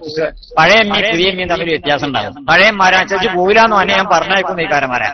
ഇപ്പോഴത്തെ അമ്മമാരാണെങ്കിൽ ഇജു പോരാന്നപ്പോ ഞാനെന്താ കണ്ടത്? രണ്ടും മീൻ തമ്മിൽ വ്യത്യാസമുണ്ട്. പഴയ അമ്മയും പുതിയ അമ്മയും വ്യത്യാസമുണ്ട്. സംസ്കരണം ആദ്യം എവിടുന്നാ വരേണ്ടത്? അവിടുന്ന് കുടിയിൽ തന്നെയല്ലേ വരേണ്ടത്. പക്ഷെ ഇമ്മാരെ സ്ഥിതി എന്താണ്? ഇമ്മാര് എജ്ജ് പോകില്ല, ഞാനെന്താ കാട്ടുകാരൻ അവിടെ കുത്തി. നിങ്ങൾ ബാപ്പ ഗൾഫിൽ നിന്ന് വിളിച്ചപ്പോ പറയണമെന്ന്. ബാപ്പ ഗൾഫിൽ നിന്ന് വിളിച്ചു, ആരോ ചെറിയ സ്കൂൾ മദ്രസയിലോ പോണില്ലേ? ഓ മദ്രസയ്ക്ക് ഇപ്പൊ പോണില്ല, സ്കൂൾ കാലം പോകേണ്ടത് പറയും. അതെന്താ ഓൻ പോകാത്തത്? ഓനെന്താ സ്കൂളിൽ കുറെ പഠിച്ചാണ്ട് അസൈൻമെന്റ് ഉണ്ട്, അങ്ങനെ ഉണ്ട്, ഇങ്ങനെ പറയണ്ടേ, എനിക്കൊന്നും കൂടിയില്ല, ഓൻ പോലാന്ന് പറഞ്ഞാൽ ഞാൻ എന്താ കാട്ടുന്നത് പറയും. അപ്പൊ മൂപ്പര് പറയും, ഓൻ പോലാറിനപ്പോ ഞാൻ എന്താ കാട്ടുന്നത്? ഞാൻ ഇവിടെ അല്ലേ, മൂപ്പര് അവിടെ അല്ലേ ഗൾഫില്. അതോടുകൂടി ഓന്റെ മദ്രസ കഴിഞ്ഞു. എന്നിട്ടോ മദ്രസ കഴിഞ്ഞിട്ട് പിന്നെ 7ാം ക്ലാസ്സോടുകൂടി നിന്നു. 7ാം ക്ലാസ്സിൽ എത്തിയാലത്തെ കഥ അതിന് മുമ്പ് എന്റെ ബുക്കിനുണ്ട്, അതുപോലെ കാര്യം. എന്നിട്ട് 7ാം ക്ലാസ് കഴിഞ്ഞിട്ട് പിന്നെ ഓൻ ഉസ്താദായിട്ട് പഠിച്ചു, നന്നായിട്ട് പഠിച്ചു. SSLCക്കൊക്കെ റിസൾട്ട് വന്നപ്പോ ഒക്കെ A ഗ്രേഡ്, എല്ലാറ്റിലും A ഗ്രേഡ്. A ഗ്രേഡിൽ കിട്ടിയതോടുകൂടി എല്ലാവരും അവനെ പ്രശംസിച്ച്, അവനെ പുകഴ്ത്തിയിട്ട്, അവനെ വാഴ്ത്തിയിട്ട്, പത്രത്തിൽ ഫോട്ടോക്കെ വന്നിട്ട് അവന്റെ കുടുംബക്കാരൊക്കെ പാടെ കൂടി ബിരിയാണിയൊക്കെ വെച്ചാണ്ട് ആഘോഷിച്ചിട്ട് എല്ലാ ഭയങ്കര പരിപാടി. എല്ലാത്തിലും A+ അല്ലേ കിട്ടിയിരിക്കുന്നത്, ചില്ലറ സംഗതിയല്ലല്ലോ. ആയിക്കോട്ടെ, അത് കഴിഞ്ഞു. അത് കഴിഞ്ഞ് ഇനി എന്താ പഠിച്ചത്? +2, +1, +2 റിസൾട്ട് വന്നപ്പോൾ ഇതേമാതിരി തന്നെ എല്ലാത്തിലും A ഗ്രേഡ്. അതോടുകൂടി അവന് ഭയങ്കര പ്രശംസ. നാട്ടിലൊക്കെ പാടെ മതസംഘടനകളും രാഷ്ട്രീയ സംഘടനകളും സാംസ്കാരിക സംഘടനകളും ക്ലബിലും പള്ളിക്കലും മദ്രസയിലൊക്കെ ഒരു സ്വീകരണം. A+ അല്ലേ നേടിയിരിക്കുന്നത്, എല്ലാറ്റിലും A+. അത് കഴിഞ്ഞിട്ട് ഇനിയിപ്പോ എന്താ പഠിക്കേണ്ടത്? വാപ്പ ചോദിച്ചു, BAക്ക് ഡിഗ്രിക്ക് വേണമെന്നാണ്. ഓൻ ഡിഗ്രിയും പഠിച്ചതേ മാതിരി തന്നെ ഫസ്റ്റ് ക്ലാസ്. ഇനി എന്താ വാപ്പാരുടെ ഡിഗ്രി പഠിക്കേണ്ടത്? IAS-നെ ചില്ലറല്ല എന്നൊരു സംഗതിയാണ്. ഇന്ത്യ രാജ്യത്തെ 27 പോസ്റ്റുകൾ കേട്ടോ. ഇന്ത്യ രാജ്യത്തെ 27 വലിയ പോസ്റ്റുകൾ IAS-കാരാണ് എനിക്ക് നിയമിക്കുക. 27 പറഞ്ഞ ഈ പോസ്റ്റുകൾ പറഞ്ഞാൽ ഏതൊക്കെ? പ്രധാനമന്ത്രിയുടെ സെക്രട്ടറിയേറ്റ് വരും, ജില്ലാ കലക്ടർ വരും, ഇങ്ങനെ വലിയ വലിയ പോസ്റ്റുകൾ 27 പോസ്റ്റുകൾക്ക് നിയമിക്കുക IAS-ൽ നിന്നാ. അവിടെ IAS-ന് പോകണമെന്നാണ് പറഞ്ഞത്. അപ്പൊ പൈസ ഇഷ്ടം പോലെ അയച്ചോട്ട് ഒന്ന് കോച്ചിങ്ങിന് പോയി, നല്ല കോച്ചിങ്ങോ കിട്ടി, ഉഷാറായിട്ട് കോച്ചിങ്ങോ കിട്ടി. അവസാനം ഒരു കോച്ചിങ്ങോ കിട്ടിയിട്ട് അവസാനം എങ്ങനെ IAS-ന്റെ ആദ്യത്തെ സ്റ്റെപ്പായിട്ട് പ്രിലിമിനറി പാസ്സായി. ചില്ലറക്കാരനല്ല, പ്രിലിമിനറി പാസ്സാവൂല, അവിടെ തന്നെ നോക്കും ചിലര്. പിന്നെ അടുത്തതായിട്ട് വീണ്ടും കോച്ചിങ്ങോ കിട്ടി, ഓന് IAS-ന്റെ മെയിൻ പാസ്സായി. 2ാമത്തെ സ്റ്റേജ് അതാ, മെയിനും പാസ്സായി. 3ാമത്തെ സ്റ്റേജ്, അവസാനത്തെ സ്റ്റേജ് ഉണ്ടല്ലോ, അത് ഇന്റർവ്യൂ. അതങ്ങനെ പെട്ടെന്നൊന്നും പാസ്സാവില്ല, ചില്ലറക്കാരെ കൊണ്ടൊന്നും കഴിക്കില്ല. അപ്പൊ നല്ലോണം പഠിച്ചു, കോച്ചിങ്ങോ കിട്ടി, ഉസ്താറായിട്ട് എല്ലാ സമയത്തും രാത്രി ഉറക്കുവെച്ചിട്ടൊക്കെ വായിച്ച് പഠിച്ചു കൊണ്ട് അവസാനം IAS-ന്റെ ഇന്റർവ്യൂ പാസ്സായി. ഓൻ IAS-കാരനായി. IAS-കാരനായിട്ട് പാലക്കാട് ജില്ലാ കലക്ടറായി. ബാപ്പ വർത്താൻ അറിഞ്ഞ ഉടനെ ഒരൊറ്റ പോലെ ഞാനിഞ്ഞ് എന്തിനോട് പേരും കൊണ്ട് വെക്കണം, എന്റെ കുട്ടിയാണ് ജില്ലാ കലക്ടറായിരുന്നത്. മൂപ്പരൻ പോന്നു.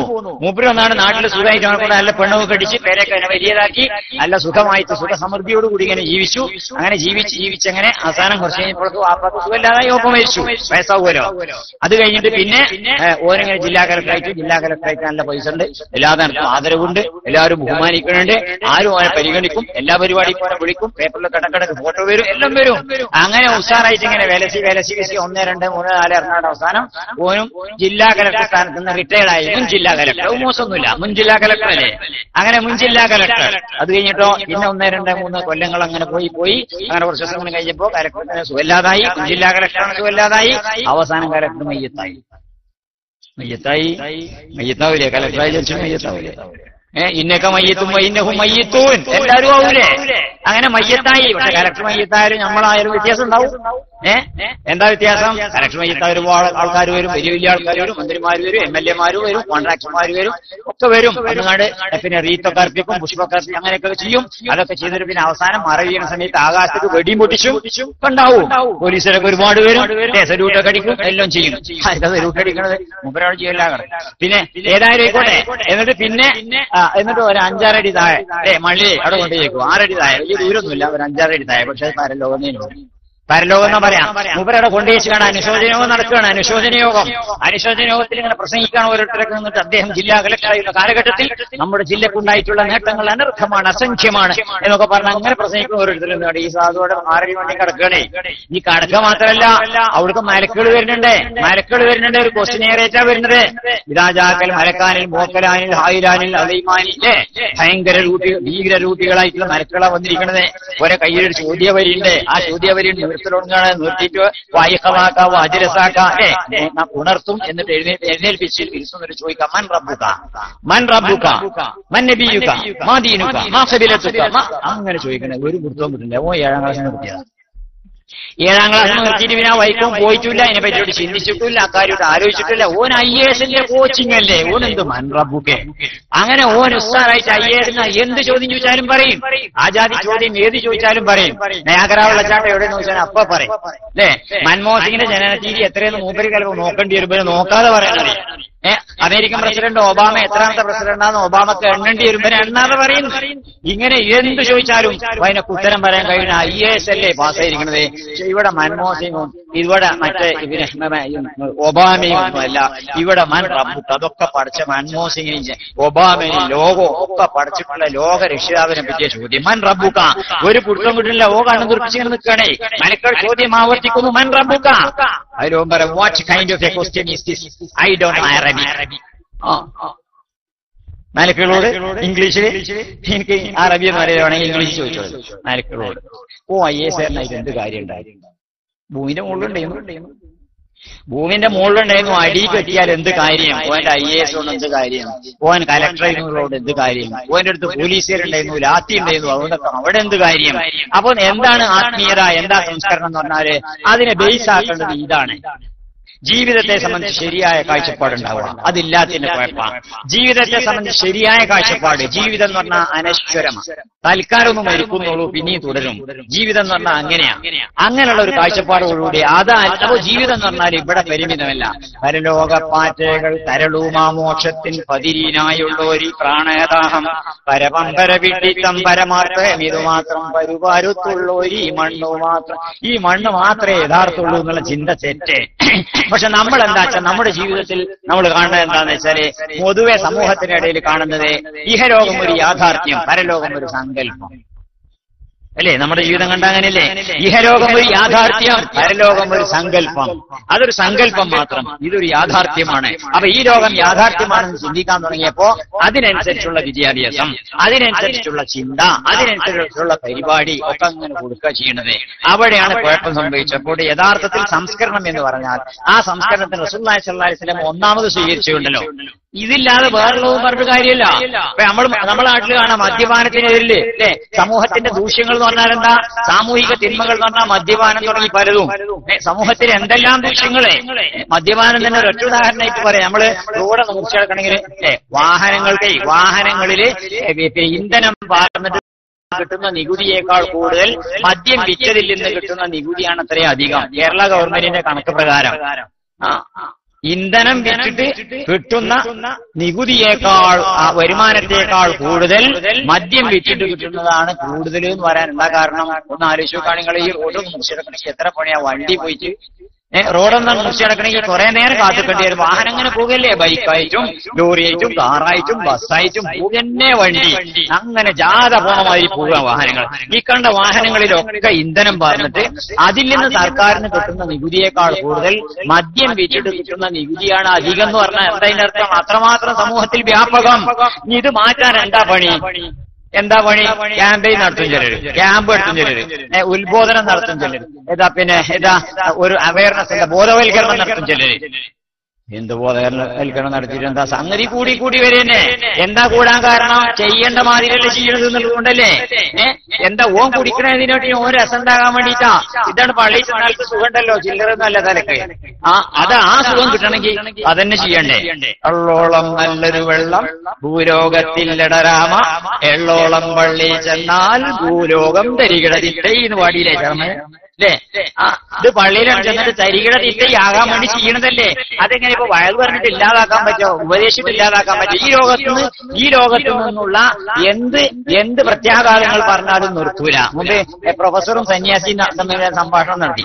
അപ്പൊ പ്രൊഫസറോട് സന്യാസി പറഞ്ഞു, ഞാൻ ഈ ദീർഘായുഷ്മാനായിരിക്കും. എന്താ അതിന് കാരണം എന്ന് വെച്ചു, ഞാൻ മദ്യപിക്കാറില്ല, ഞാൻ ചായ കുടിക്കാറില്ല, ഞാൻ സിഗരറ്റ് പിടിക്കാറില്ല, ഞാൻ കല്യാണം കഴിക്കില്ല, ഇങ്ങനെ തുടങ്ങി കുറെ പറഞ്ഞപ്പോ പ്രൊഫസർ വെച്ചു, പിന്നെ ഇപ്പൊ നിങ്ങൾ കുറെ കാലം ജീവിച്ചിട്ട് എന്താ കാര്യം? കുറെ കാലം ഇങ്ങനെ ജീവിച്ചിട്ട് എന്താ കാര്യം? ഒരു ആസ്വാദനം ഇല്ലാതെ. അപ്പൊ അതേപോലെ ഈ ലോകത്തുള്ള ആസ്വാദനങ്ങളൊക്കെ ഉണ്ടല്ലോ, അത് നഷ്ടപ്പെടുത്തിയിട്ട് കള്ളുസ്മാന്റെ ആലോചിച്ചോളൂ. ഏതായാലും ഇപ്പൊ ചാവത് കുടിച്ച് അതിന്റെ രസം കിട്ടിയിട്ടാണ് ചത്തോട്ടെ എന്നല്ലേ ആലോചിച്ച.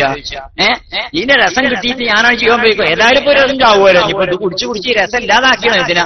ഇങ്ങനെ ചിന്തിക്കുള്ളൂ. അതേ സമയത്ത് പരലോക വിചാരമാണ് മുന്നിൽ കൊടുക്കേണ്ടത്. പരലോക വിചാരം കിട്ടിയിട്ടുണ്ടെങ്കിൽ കള്ളുടിച്ച് ചത്തിട്ട് പിന്നെയും ജീവിക്കും വിചാരിച്ചാലോ അപ്പളേ നിർത്തുള്ളൂ. അതല്ലേ റസൂലുള്ളാഹി സ്വല്ലല്ലാഹു അലൈഹി വസല്ലമയുടെ കാലഘട്ടത്തിൽ ഉണ്ടായത്. എന്തേന്നു അറബിയുടെ സ്വഭാവം?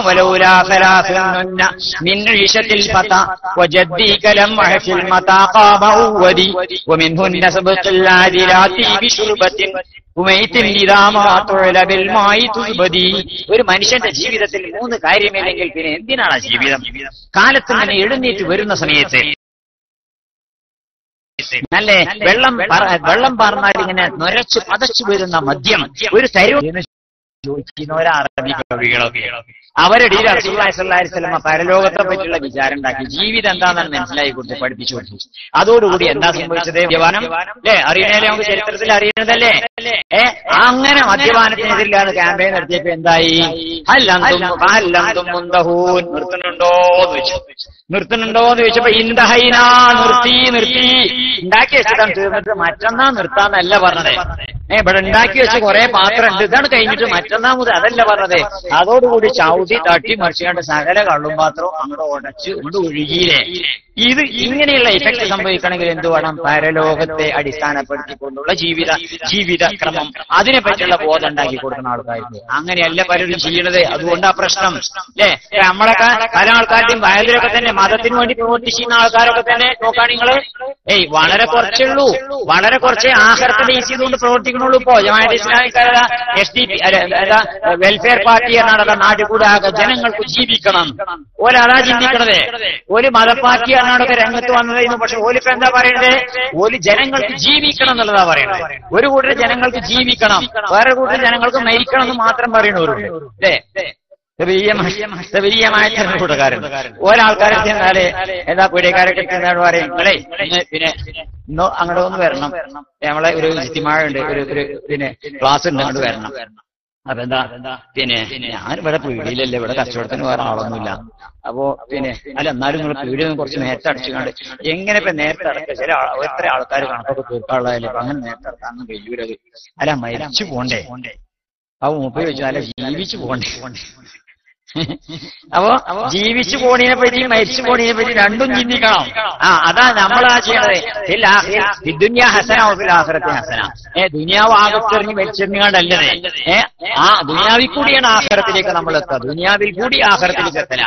അപ്പൊ അതുകൊണ്ട് അന്നലക്കുള്ള ഒരു സംസ്കരണം കിട്ടിയിട്ടുണ്ടെങ്കിൽ അല്ലേ മായിസ് അല്ലേ. റസൂലുള്ളാഹി സ്വല്ലല്ലാഹു അലൈഹി വസല്ലമയുടെ സഹാബിയായിരുന്ന മായിസ്, നമുക്കറിയുന്ന ചരിത്രം.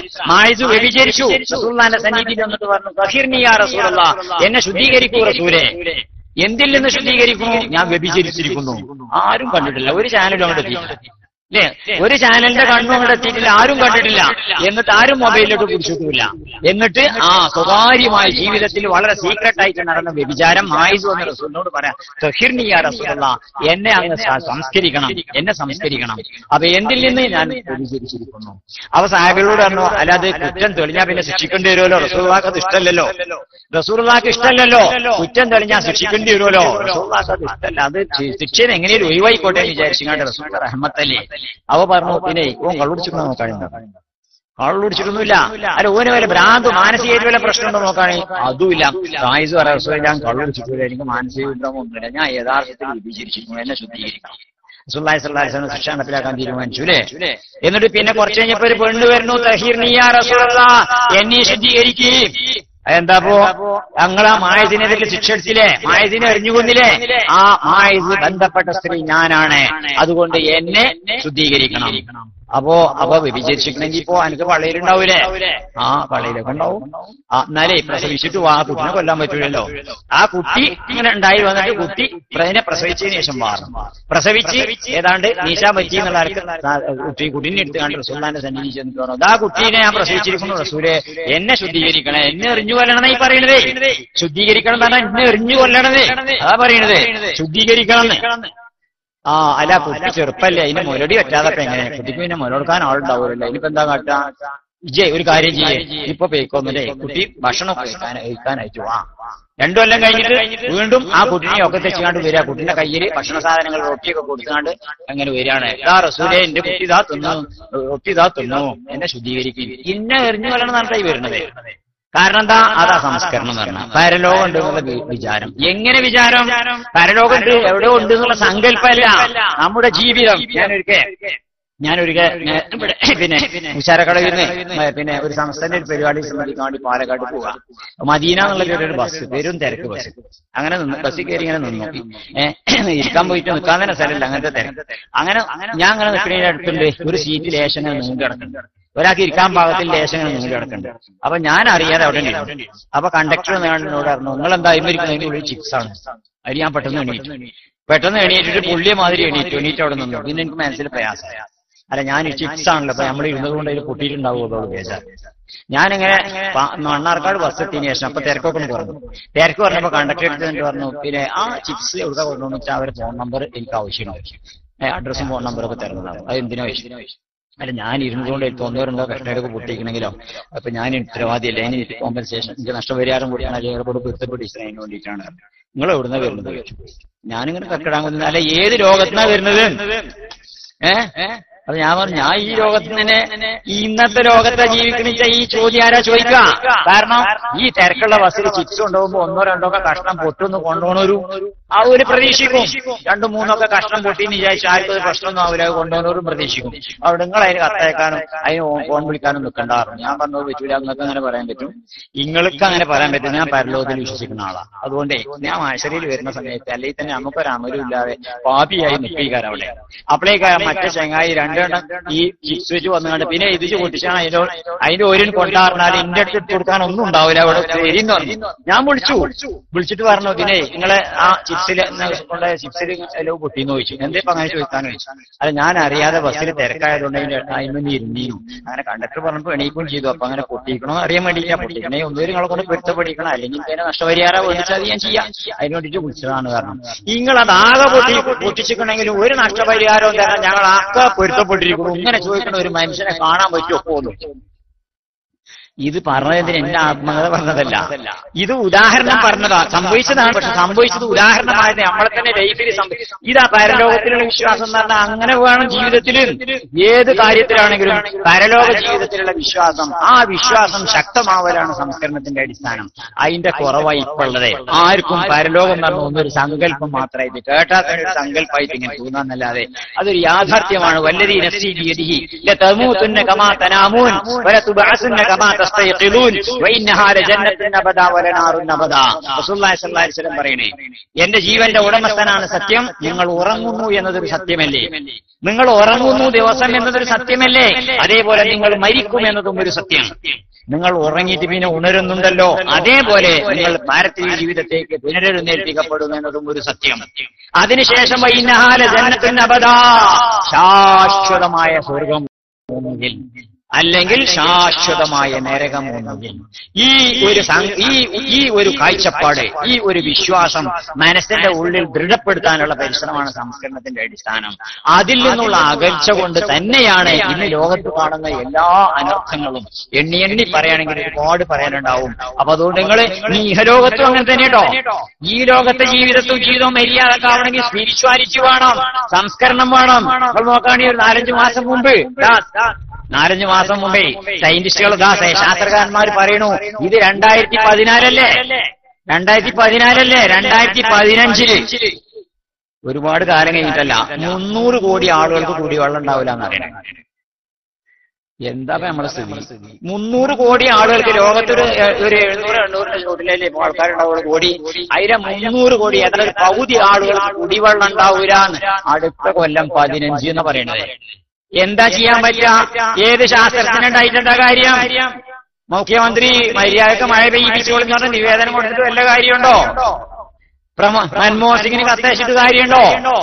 ഒപ്പ് ശേഖരണം നടത്തിയിട്ട് ഒരു കൂട്ടക്കാർ കഴിഞ്ഞ കുറച്ച് ക്ഷാമം ഉണ്ടായിരുന്ന സമയത്തില്ലേ അങ്ങനെ ക്ഷാമം ഉണ്ടായിരുന്ന സമയത്തിന്റെ ഒപ്പ് ശേഖരണം നടത്തുന്നത് എന്താണ്? ഇപ്പൊ ഒപ്പ് ശേഖരണം നടത്തിയിട്ട് കാര്യം? മഴ പെയ്യാൻ അതിനെന്താ ഒപ്പ് ശേഖരണം നടത്തിയിട്ട് കാര്യം? അതിന് മുഖ്യമന്ത്രിനെ കുറ്റം പറഞ്ഞിട്ടും പ്രധാനമന്ത്രിനെ കുറ്റം പറഞ്ഞിട്ട് വലിയ കാര്യമുണ്ടോ? ആരെ പറഞ്ഞിട്ട് ഒരു കാര്യമില്ലല്ലോ. മഴ പെയ്യുമ്പോൾ ഇപ്പൊ എന്താ ചെയ്യാ? കേട്ടോ, വിശേഷം തന്നെ മാറിയതിന് അന്നേ രണ്ടാമത് തമ്മിൽ കണ്ടായിരുന്ന ഇക്കാരം വിശേഷം പറഞ്ഞിരുന്നത് സാധാരണ അസ്സലാമു അലൈക്കും. വലൈക്കും സലാം. എന്തൊക്കെ വർത്താനം? സുഖം തന്നെയാണ്. അല്ല വീട്ടിലാർക്കും അസുഖമൊന്നുമില്ലല്ലോ? എല്ലൊന്നുമില്ല. അല്ല ചെറുക്കന്റെ പൈസയൊക്കെ വരല്ലേ? വരലുണ്ട്. ഒന്ന് ചാകാതി കുടുങ്ങിയിട്ടൊന്നുമില്ല. അല്ല കുടുങ്ങിയിട്ടൊന്നുമില്ല. ഇതൊക്കെ വിശേഷം ഉണ്ടായിരുന്നത് മുമ്പേ. പക്ഷേ ഒരു 5-6 മാസം മുമ്പ് വിശേഷം മാറി. അസ്സലാമു അലൈക്കും. വലൈക്കും സലാം. അല്ല അവിടുത്തെ കയറി വയ്ക്കോ? നമ്മൾ വെച്ചിട്ട് രണ്ടാഴ്ചയായി. രണ്ടാമത്തെ ചോദ്യം തന്നെ അതായിരുന്നു. അവിടുത്തെ കാണാതെ വയ്ക്കോ? നമ്മളത് വയ്ക്കിട്ട് 2 ആഴ്ചയായി. കേട്ടോ, എന്നിട്ട് പിന്നെ മഴ പെയ്തില്ലേ? മഴ പെയ്യാത്തതിന് 2 വ്യാഖ്യാന. ശാസ്ത്രജ്ഞന്മാർ പറഞ്ഞിരുന്നത് എന്താണ്? മഴ പെയ്യാത്തത് മരം മുറിച്ചിട്ടാണ്. മതവിശ്വാസികൾ പറഞ്ഞിരുന്നതോ മനുഷ്യന്മാരൊക്കെ കീഴടന്നിട്ട് മനുഷ്യന്മാരൊക്കെ ദുഷിച്ച ജീവിതം നയിച്ചുകൊണ്ട് അള്ളാഹു സുബ്ഹാനഹു വ തആല ശിക്ഷിക്കുകയാണ്. പിന്നെ മഴ പെയ്തതോ? മഴ പെയ്തിട്ട് എങ്ങനെ? ശാസ്ത്രജ്ഞന്മാർ പറഞ്ഞ മാതിരി എല്ലായിടത്തും കരപ്പിച്ചിട്ട് പെയ്തു. ഇനി അതല്ലേ നമ്മളൊക്കെ പാടെ നന്നായിട്ടേ പെയ്തത്? നമ്മളൊക്കെ ആദ്യമാതിരിയല്ലേ എപ്പോഴും പെയ്തത്? പടച്ചവന്റെ റഹ്മത്ത് കൊണ്ടല്ലേ?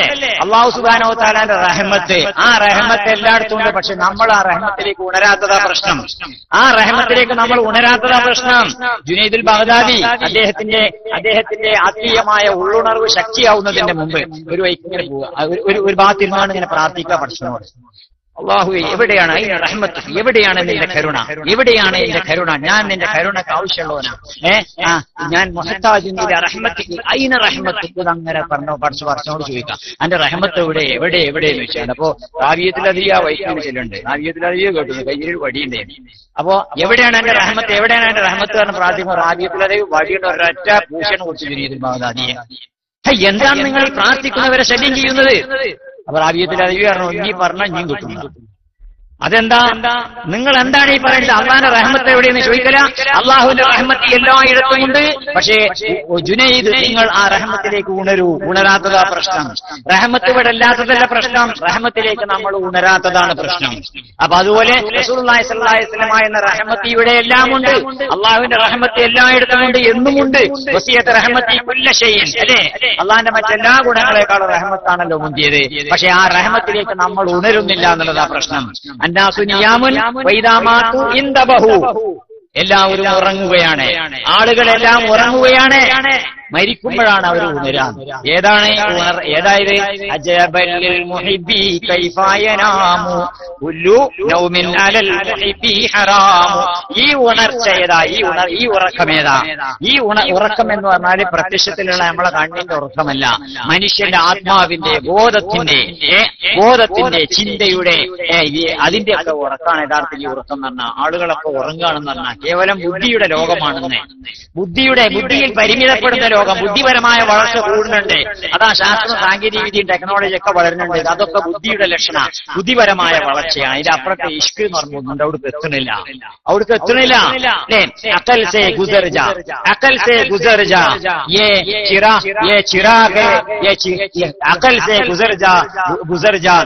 ചിരാഗ് രാഹ് ഹൈ ന മൻസിൽ. ബുദ്ധിയെ കടന്നു പോവുക. ബുദ്ധി എന്ന് പറഞ്ഞാൽ അത് ലക്ഷ്യമല്ല, അത് ഒരു വിളക്ക് മാത്രമാണ്. നിങ്ങൾക്ക് വഴി കാണിക്കാനുള്ള വിളക്ക് മാത്രമാണ്. ഇഷ്കാണ് അതിന്റെ അപ്പുറമുള്ളതാണ് വലുത്. അവിടുക്കാ എത്തുന്നത്. പക്ഷെ ഇഷ്ക് എന്നൊക്കെ പറഞ്ഞാൽ എവിടെ ഉണ്ട്?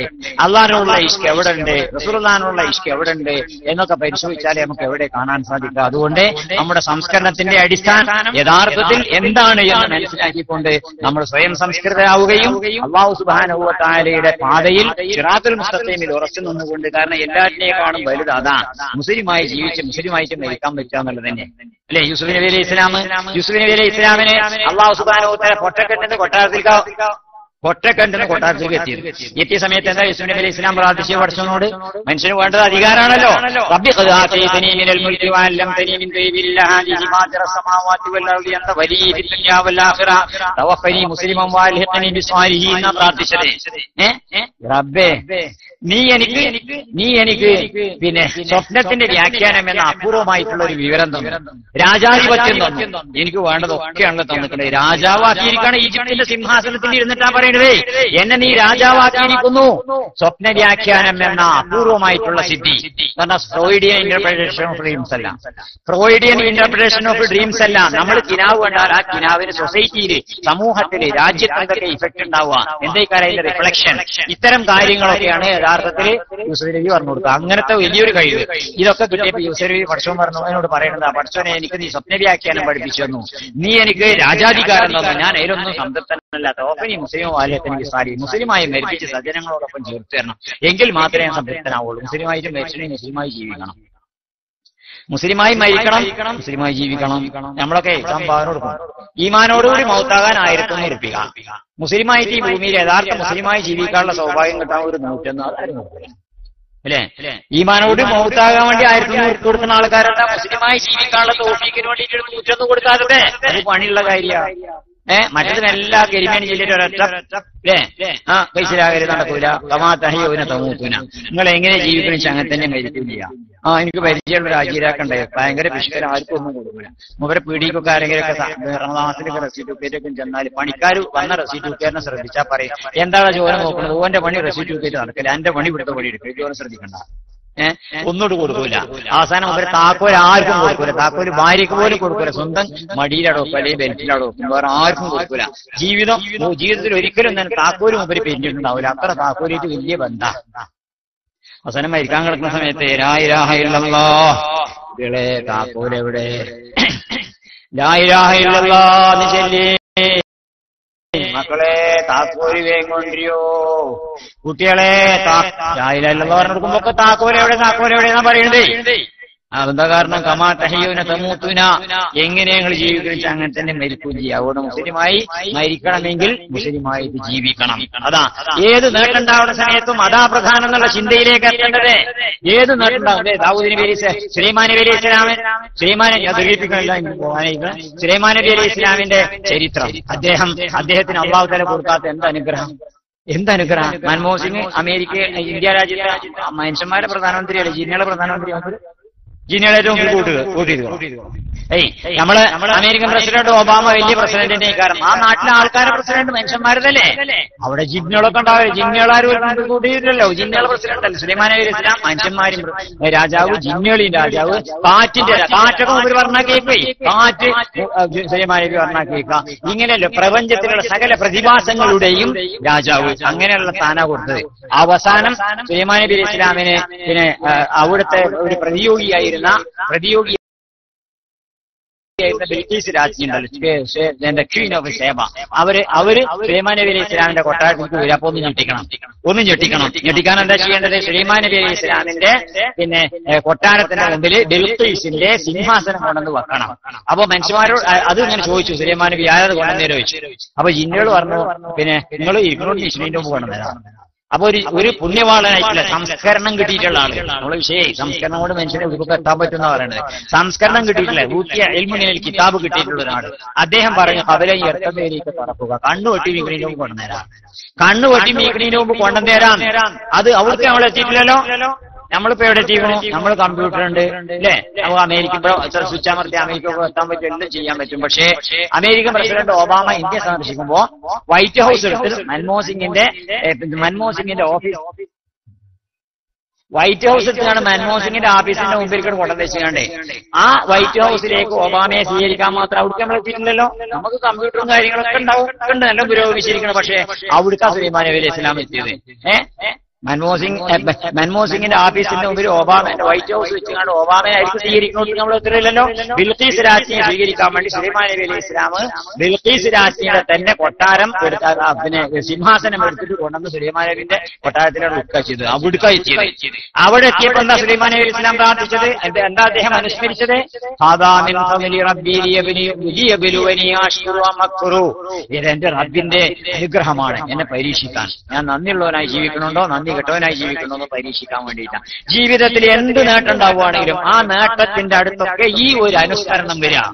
അത് നമുക്ക് കമ്പ്യൂട്ടർ ഉണ്ടായാലും ശാസ്ത്ര സാങ്കേതിക വിദ്യ ഉണ്ടായാലും സമ്പത്തുണ്ടായാലും എന്ത് സൗകര്യങ്ങളുണ്ടായാലും വിവരമുണ്ടായാലും എന്തുണ്ടായാലും ഹാദാമിൻ ഫളിൽ റബ്ബി, ഞാൻ മന്ത്രിയായിരിക്കുന്നു ഹാദാമിൻ ഫളിൽ റബ്ബി യബ്ലുവനി അഷ്കുറു വമക്ഫുർ, ഞാൻ ധനാഢ്യനായിരിക്കുന്നു ഹാദാമിൻ ഫളിൽ റബ്ബി യബ്ലുവനി അഷ്കുറു വമക്ഫുർ, എനിക്ക് കമ്പ്യൂട്ടർ വിജ്ഞാനമുണ്ട് ഹാദാമിൻ ഫളിൽ റബ്ബി യബ്ലുവനി അഷ്കുറു വമക്ഫുർ, എനിക്ക് എല്ലാവരെയും കമ്പ്യൂട്ടർ ഹാക്ക് ചെയ്യാൻ സാധിക്കും ഹാദാമിൻ ഫളിൽ റബ്ബി യബ്ലുവനി അഷ്കുറു. എന്താണെങ്കിലും ശരി അള്ളാഹുവിന്റെ അനുഗ്രഹമാണ് എന്നെ പരീക്ഷിക്കാൻ എന്നുള്ള ചിന്ത. സംസ്കരണത്തിന്റെ അടിസ്ഥാനം ഇതായിരിക്കട്ടെ. അത് മനസ്സിൽ വെച്ചുകൊണ്ടുള്ള വളർച്ച ായിരിക്കട്ടെ നമ്മുടേത്. അല്ലാഹു സുബ്ഹാനഹു വ തആല തൗഫീഖ് പ്രദാനം ചെയ്യട്ടെ. ഇനി ഇവിടെ ക്ലാസ് എടുക്കാൻ ഉസ്താദ് അവർ എത്തിച്ചേർന്നിരിക്കുന്നു.